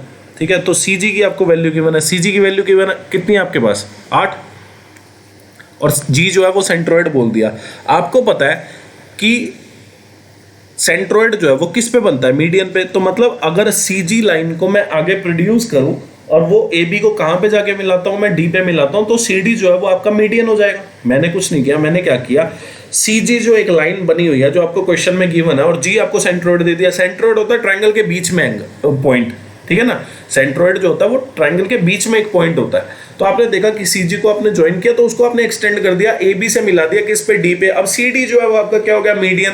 और आपने देखा कि आइसोसेलेस ट्रायंगल है, एसी और बीसी इक्वल है, तो आपने देखा सी डी जो है वो मीडियन भी होगा, वो अल्टीट्यूड भी होगा, वो हाइट भी होगा, वो एंगल बाइसेक्टर भी होगा, वो परपेंडिकुलर बाइसेक्टर भी होगा, वो सारा कुछ होगा। तो आपने देखा ये कितना हो गया, 90 डिग्री हो गया। ठीक है, तो आपने देखा कि आपको एक चीज पता है क्या, कि सेंट्रोइड जो है वो मीडियन को 2:1 में डिवाइड करता है। ठीक है, तो 2 की वैल्यू अगर 8 आ गई तो 2 + 1 यानी कि 3, यानी कि सी डी की जो लेंथ है वो आपके पास कितनी आ जाएगी, मतलब मीडियन की लेंथ आपके पास कितनी आ जाएगी, 12 आ जाएगी। मतलब ये जो लेंथ कह लो, अल्टीट्यूड कह लो, हाइट कह लो, इस ट्राइंगल की कितनी आ चुकी है, 12। और आपको पता है क्या कि ये जो है मीडियन है, सी डी जो है वो मीडियन है, मीडियन जो है मतलब सी डी जो है वो मीडियन है, और वर्टिसेस से हम मिड पॉइंट को ज्वाइन करते हैं, तो डी जो है वो मिड पॉइंट होगा ए बी का, तो ये दोनों इक्वल हिस्से हो जाएंगे, मतलब ये भी 5 और ये भी 5। तो आपने देखा 90 डिग्री ट्रायंगल है, 12 जो है वो परपेंडिकुलर है, 5 जो है वो बेस है, 5 12 13 का ट्रिपलेट होता है। तो ए सी और बी सी दोनों की वैल्यू आपके पास कितनी आ जाएगी, 13 सेंटीमीटर। अब ये वाला क्वेश्चन है, आपको बोला x + 1/x की वैल्यू आपको गिवन है। ठीक है, तो आपने सबसे पहले क्या करना है, आपको x³ - 1/x³ की वैल्यू आपको बतानी है।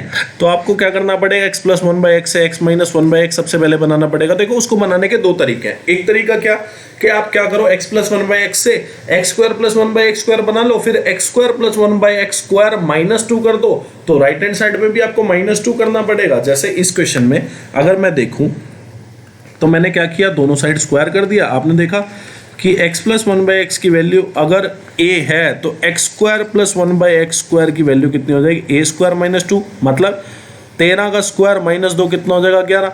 अब आप अगर दोनों साइड -2 कर दें, ठीक है, तो क्या होगा, यहाँ पे लेफ्ट हैंड साइड आपका बन जाएगा x - 1/x का होल स्क्वायर, राइट साइड क्या बनेगा, 11 - 2 कितना, 9, 9 जो होता है 3 का स्क्वायर, मतलब x - 1/x की जो वैल्यू है वो आपके पास 3 आ जाएगी। तो x³ - 1/x³ कितना आ जाएगा, आपको पता है x - 1/x अगर a हो तो x³ - 1/x³ कितना होता है, a का क्यूब प्लस 3a। तो आपने देखा 3 3 होती है 27 + 9 कितना हो जाएगा आपके पास, 36 हो जाएगा। ठीक है, एक तरीका ये है। एक और तरीका है, देखो आपको यहाँ पे मैंने एक फॉर्मूला बताया था, क्या आपको बताया था, a - b का होल स्क्वायर जो होता है वो a + b का होल स्क्वायर -4ab होता है। ठीक है ना। तो सिमिलरली अगर आप a की वैल्यू x और b की वैल्यू 1/x अगर आप पुट करेंगे तो यहाँ पे भी एक फॉर्मूला बनता है, क्या कि x - 1/x का होल स्क्वायर जो होगा वो x + 1/x के होल स्क्वायर -4 × x × 1/x। तो यहाँ पे सिर्फ 4 बचेगा। तो फॉर्मूला आपके पास फाइनली बनेगा क्या, फॉर्मूला आपके पास फाइनली बनेगा क्या, ये आपके पास फॉर्मूला बन जाएगा। तो अगर आपको x + 1/x की वैल्यू पता है तो आप x - 1/x की वैल्यू ऐसे भी निकाल सकते हो। ठीक है ना। अब आपको गिवन है कितना, tan a और sec a। देखो आपको पता है कि sec a + tan a की आपको वैल्यू गिवन है। पिछली वीडियो में आपको cosec a और cot a की वैल्यू पता थी। अब आपको जब भी tan a और sec a की वैल्यू दी जाए तो आपको एक चीज की किसी की वैल्यू निकालनी है, चाहे वो sec a की निकालो चाहे tan a की। देखो आपको निकालने का तरीका कैसे होता है, आपने देखा प्लस अगर गिवन है तो आप माइनस की एक इक्वेशन खुद से डाल सकते हो, क्या कि sec a - tan a, और जो 3/2 है ये उल्टा हो जाएगा, 3/2 की जगह 2/3 हो जाएगा। अब दोनों इक्वेशन को आप ऐड कर दो, ठीक है, अब आपने क्या किया कि पहली और दूसरी इक्वेशन को आपने ऐड कर दिया, तो आपने देखा कि 10a से तो 10a गया, 2 sec a की जो वैल्यू है वो आपके पास कितनी हो जाएगी 3/2 प्लस 2/3। तो आपने देखा 3 और 2 का एलसीएम कितना 6, 9 प्लस 4 कितना 13, तो ये कितना हो गया 13/6। तो sec a की जो वैल्यू है वो आपके पास कितनी आ गई 13/12। तो sec जो होता है वो क्या होता है हाइपोटेन्यूज बाय बेस, तो 5 12 13 का ट्रिपलेट होता है। आपने देखा बेस अगर 12 आ गया, हाइपोटेन्यूज अगर 13 आ गया, तो परपेंडिकुलर कितना हो जाएगा 5 हो जाएगा, पुट कर दो। तो कॉट ए की वैल्यू जो है वो कितनी आ जाएगी बेस बाय परपेंडिकुलर, और 15 sec a की आपको गिवन है, कॉस ए जो है उल्टा हो जाएगा इसका, ठीक है। 12 इंटू कॉट ए की आपने लिख ली, तो कॉट ए का उल्टा जो है 10a हो जाएगा, और 5 कॉसेक ए, कॉसेक ए जो है वो क्या हो जाएगा हाइपोटेन्यूज बाय परपेंडिकुलर। तो आपने देखा 5 से 5 गया, यहाँ पे 13 ही है ये, तो ये 15 नहीं है, ये 13 है, ठीक है ना। तो इससे ये गया, इससे ये गया, और यहाँ पे कितना आ गया 2, तो 24 प्लस 12 कितना 36, 5 प्लस 13 कितना 18, तो 2 जो है आपका करेक्ट आंसर है। अब ये वाला क्वेश्चन है, आपको बोला रेक्टेंगल है जिसका पैरामीटर आपको गिवन है और उसकी साइड्स का रेशियो भी गिवन है, ठीक है ना। तो आपने जो है ये जो साइड का रेशियो है ये लेंथ और ब्रेड्थ का रेशियो होगा, क्योंकि आपको पता है रेक्टेंगल की 2 ही साइड होती है, सॉरी रेक्टेंगल की होती हैं 4 साइड, जिसमें 2 लेंथ होती है और 2 ब्रेड्थ होती है। तो लेंथ और ब्रेड्थ का आपके पास रेशियो आ गया, तो आपने लेंथ को मान लिया x, ब्रेड्थ को मान लिया आपने 4x। तो पैरामीटर का फॉर्मूला क्या होता है 2 लेंथ प्लस ब्रेड्थ, जिसकी आपको वैल्यू गिवन है कितनी 50 सेंटीमीटर। तो आपने देखा 2x प्लस 4x 50, तो ये कितना हो गया 25। तो 5x की वैल्यू आपके पास 25 हो गई, तो x की वैल्यू कितनी आ जाएगी आपके पास 5 आ जाएगी। तो लेंथ जो है वो तो हो गया 5, ब्रेड्थ जो है वो कितना हो गया आपके पास 4 इंटू 5 यानी कि 20 हो गया। अब आपको बोला है what is the parameter of square, जिसका जो एरिया है वो इस ट्राइंगल के एरिया के इक्वल होगा। आपने देखा ट्राइंगल का एरिया आपके पास कितना हो जाएगा, ट्राइंगल का एरिया होता है लेंथ इंटू ब्रेड्थ, तो 20 इंटू 5, ये क्या है ब्रेड्थ, ये क्या है लेंथ, आपने मल्टीप्लाई किया तो आपके पास कितना आ गया 100। अब एरिया जो है वो आपके पास 100 आ गया, और आपको बोला है कि पैरामीटर बताओ ऐसे स्क्वायर का जिसका जो एरिया हो वो ये जो रेक्टेंगल का एरिया है 100 इसके इक्वल हो। तो आपको पता है स्क्वायर के एरिया का फॉर्मूला क्या होता है, स्क्वायर की साइड यानी कि a का स्क्वायर, और एरिया कितना होना चाहिए जो रेक्टेंगल का एरिया यानी कि 100। तो आपने देखा स्क्वायर की साइड कितनी आ गई आपके पास, ए स्क्वायर की वैल्यू अगर 100 है तो ए की वैल्यू कितनी आ जाएगी 10 आ जाएगी, अंडर रूट ऑफ 100 आ गया, ठीक है। तो आपको बताना है इसका पैरामीटर, पैरामीटर कितना हो जाएगा 40 सेंटीमीटर। तो 40 centimetre is the correct answer.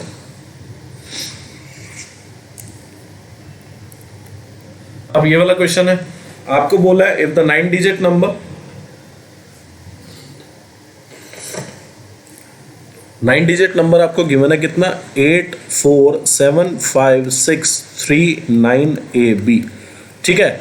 अब ये जो नंबर है 99 का डिविजिबल होना चाहिए। देखो क्वेश्चन बहुत इंपॉर्टेंट है, ध्यान रखना है, क्वेश्चन बहुत इंपॉर्टेंट है इसीलिए मैं करा रहा हूँ, ठीक है। 9 डिजिट नंबर है, 99 का डिविजिबल होना चाहिए नंबर, मतलब 99 फैक्टर होना चाहिए। 99 को आप 2 को प्राइम नंबर में डिवाइड कर दो, 9 इंटू 11, 11 का डिविजिबल भी होना चाहिए नंबर, 9 का भी डिविजिबल होना चाहिए। अब आपको पता है 11 का डिविजिबिलिटी रूल भी पता है आपको, 9 का भी पता है। 9 का डिविजिबिलिटी रूल आप पहले लगाओ। आपने देखा 9 का डिविजिबिलिटी रूल क्या होता है कि sum of digit of a number must be divisible by 9। तो आपने देखा 6 और 3 9 जाते हैं 9 पे, 9 5 और 4 9, 7 और 8 कितना हो गया आपके पास 15, 15 प्लस a प्लस b आपके पास आ गया। अब आप क्या करो ऑप्शन ट्राई करो। अब यहाँ पे आप क्या करो ऑप्शन आगे ट्राई करो। आपने देखा a की वैल्यू आपने 3 डाली, b की वैल्यू आपने 9 डाली, तो 3 और 9 कितना 12, 15 और 12 कितना हो जाएगा आपके पास 27 हो जाएगा। 27 जो है वो 9 पे जाता है, मतलब ये वैल्यू जो है हमारी काम कर सकती है।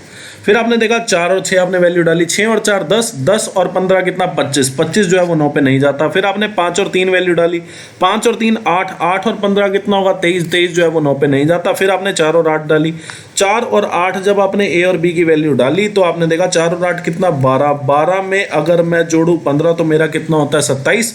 ये वाली वैल्यू जो है ये भी 9 का डिविजिबल बनाती है नंबर को। अब आप क्या करो दोनों नंबर आप ट्राई कर लो। तो आपने देखा 8475639 AB की वैल्यू कितनी है, एक बार तो आपको 3 9 ही लेनी है और दूसरी बार आपको क्या लेनी है 4 8, ठीक है, अब इसमें चेक कर लो कि कौन सा जो है नंबर 11 का डिविजिबिलिटी रूल फॉलो कर रहा है। तो आपने देखा सम ऑफ ऑड डिजिट 8 और 7 15 और 6 21 और 9 30 और 9 39। तो sum of odd digit minus sum of even digit 4 और 5 9 और 3 12 और 3 15। तो आपने देखा 39, मतलब सम ऑफ ऑड डिजिट में से सम ऑफ इवन डिजिट आपने घटाया तो 39 में से 15 गया, कितना हो गया आपके पास 24 हो गया। 24 जो है वो 11 पे नहीं जाता, मतलब ये वाला नंबर आपका गलत हो गया। 4 और 8 पे आपने चेक किया, सम ऑफ ऑड डिजिट आपने किया 8 और 7 15 और 6 21 21 और 9 29 29 और 8 कितना हो गया हमारा, नहीं सॉरी 8 और 7 15 15 और 6 21 और 9 30 38 आ गया, 30 और 8 38। तो 4 और 5 9 9 और 3 12 4 16। तो 38 में से 16 गया 22, 22 जो है वो 11 पे जाता है, मतलब ये वाला नंबर जो है एग्जैक्टली ठीक है। आपको बोला है 24% ऑफ रीनाज सैलरी, ठीक है, 24% ऑफ रीना की जो सैलरी है वो 38% सुनीता की सैलरी के इक्वल है। तो 24% ऑफ रीना की सैलरी आपने आर मान ली, सुनीता की आपने एस मान ली।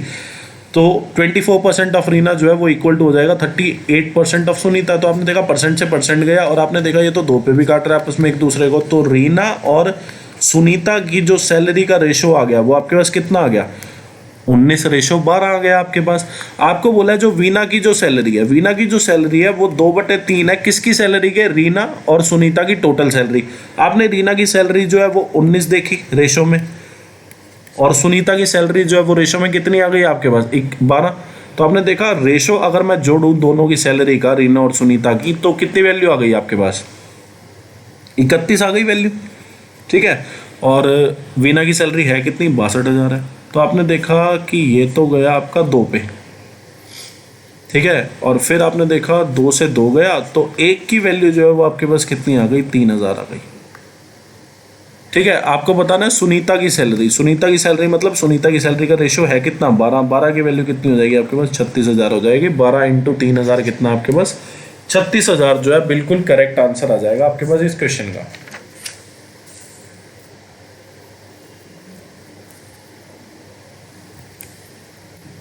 आपको बोला what is the total number of student enrolled in the science stream in all the 5 schools, in all the schools, ठीक है, स्कूल भी 5 है।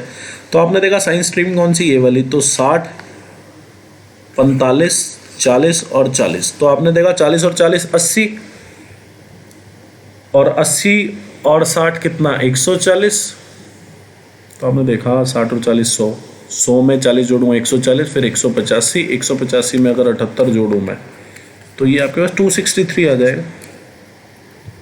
आपको बोला था average production of black T, black tea जो है वो आपको 2014, 2015 और 2018 में इसका एवरेज आपको बताना है। तो आपने देखा 100 में 80 जोड़ा कितना 180, 180 में 120 जोड़ा तो आपके पास कितना आ गया 300। 300 का जो एवरेज है वो कितना हो जाएगा आपके पास 300/3 यानी कि 100, क्योंकि 3 साल की बात हो रही है। इज हाउ मच मोर और लेस इन मिलियन टन्स, ठीक है, मिलियन टन्स आपको दिया है, ठीक है, मिलियन टन्स आपको दिया, मतलब परसेंटेज में नहीं पूछ रहा आपकी बार, मिलियन टन में पूछ रहा है। Then the average production of green tea, green tea कौन सी है, ये वाली, कौन से साल में पूछी है, 2016, 2017 और 2019।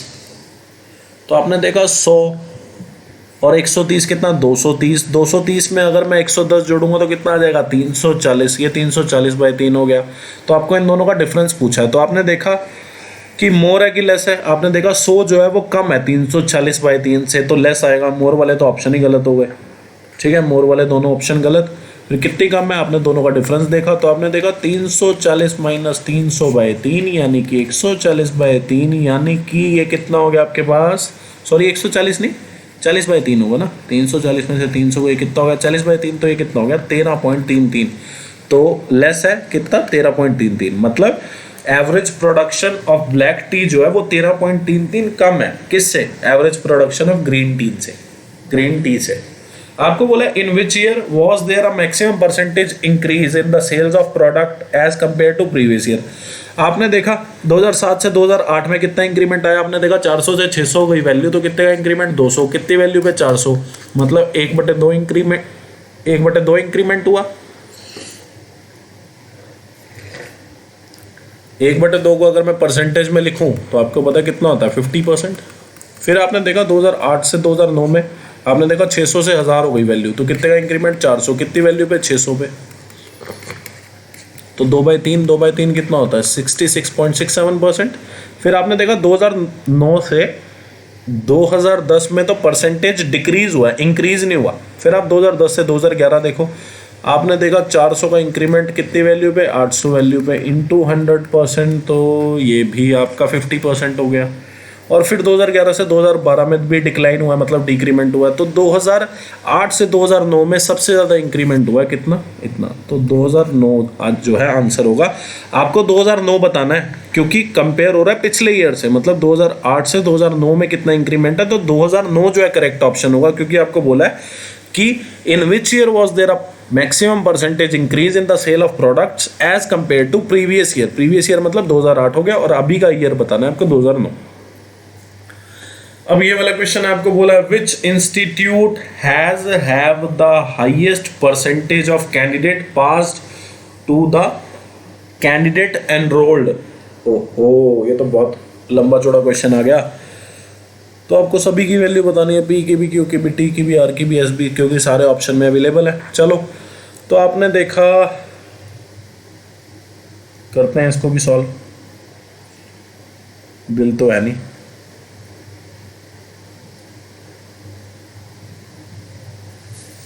आपने देखा कि कैंडिडेट एनरोल्ड जो है वो 5500 है, और कैंडिडेट जो पास हो रहे हैं वो कितने, 3300। तो आपने पी में देखा, सॉरी पहले तो ये टी है ना आपके पास, तो आपने देखा कि 5500 का 20% माने 1/5, तो 5500 का कितना हो जाएगा, 1100 हो जाएगा। मतलब एनरोल जो हुआ है इंस्टीट्यूट ई में, जो स्टूडेंट है वो कितने एनरोल हुआ है, 20%, यानी कि 1100।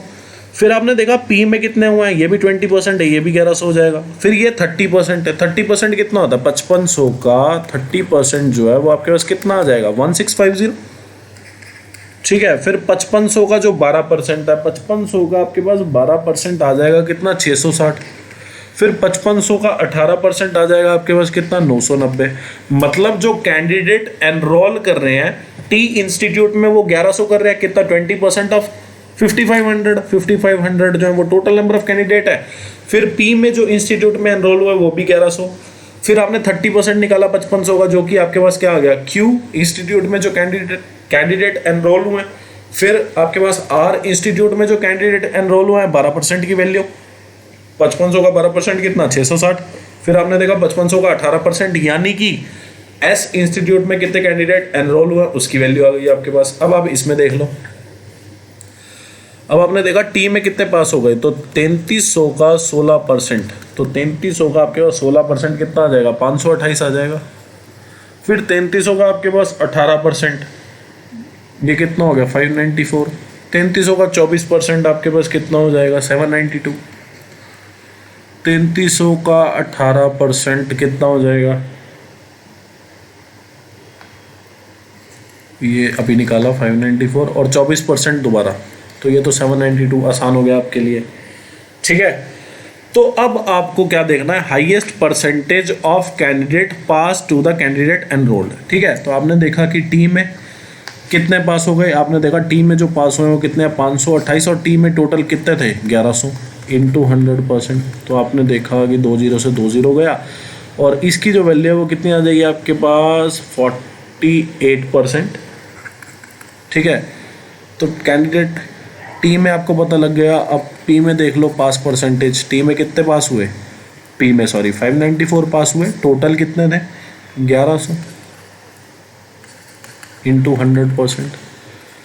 तो ये जो है ये 54% आ गया आपके पास। ठीक है। फिर क्यू में चेक कर लो, आपने देखा क्यू में जो है वो 792 पास हुए हैं, और टोटल कितने हैं क्यू में, 1650 इंटू 100%। सॉरी, यहाँ पे एक जीरो ही आएगा, और ये जो है इसको 2 पे काटेगा, और यहाँ पे कितना आ जाएगा, 5 पे काटोगे तो 33 आ जाएगा। फिर आपने देखा 33 दूनी कितना होगा आपके पास, 66 हो जाएगा। फिर 132 वैल्यू, तो ये तो 24%, 24 इंटू 2 कितना आपके पास, 48% आ जाएगा।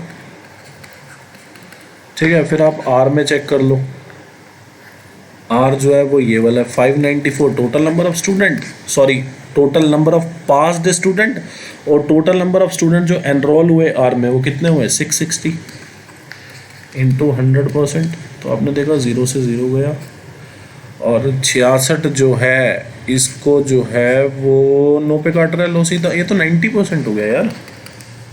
तो यही होगा सबसे मैक्सिमम, ठीक है। आर जो है सबसे मैक्सिमम मेरे हिसाब से यही होगा। चलो एस भी चेक कर लेते हैं, इसी बहाने एस भी चेक हो जाएगा, ठीक है। एस में आपने देखा 990 जो है वो टोटल नंबर ऑफ स्टूडेंट है और पास कितने हुए एस में 792।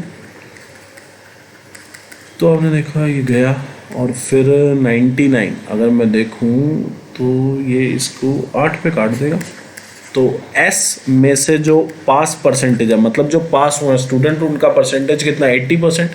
तो आर में मैक्सिमम परसेंटेज जो है वो स्टूडेंट का पास हुआ है, मतलब हाईएस्ट परसेंटेज जो है स्टूडेंट पास हुआ है वो आर इंस्टीट्यूट में हुआ है, ठीक है। तो आपने देखा इस वीडियो में इतना ही, ठीक है। तो वीडियो अच्छी लगी हो वीडियो को लाइक कर देना। सीरीज आपको पूरी अच्छी लगी होगी उम्मीद करता हूँ। अपने प्रीशियस रिव्यू ज़रूर देना कमेंट सेक्शन में, ठीक है। और अगेन मैं सभी स्टूडेंट को बेस्ट विशेस देता हूँ, मेरा आशीर्वाद उनके साथ है, ठीक है, मेरी ब्लेसिंग्स उनके साथ हैं और विश करता हूँ कि सबका एग्ज़ाम जो डिज़र्विंग है, जिसने बहुत मेहनत की है, उनका एग्ज़ाम अच्छे से हो जाए, ठीक है। तो वीडियो अच्छी लगी हो वीडियो को लाइक कर देना, चैनल को सब्सक्राइब कर देना, शेयर कर देना फ्रेंड रिलेटिव नॉन जो भी आपका तैयारी कर रहा हो, कमेंट कर देना अपने प्रीशियस रिव्यू, फॉलो कर लेना। Thanks for watching this video. आप लोग खुश रहें, तैयारी करते रहें। Thank you.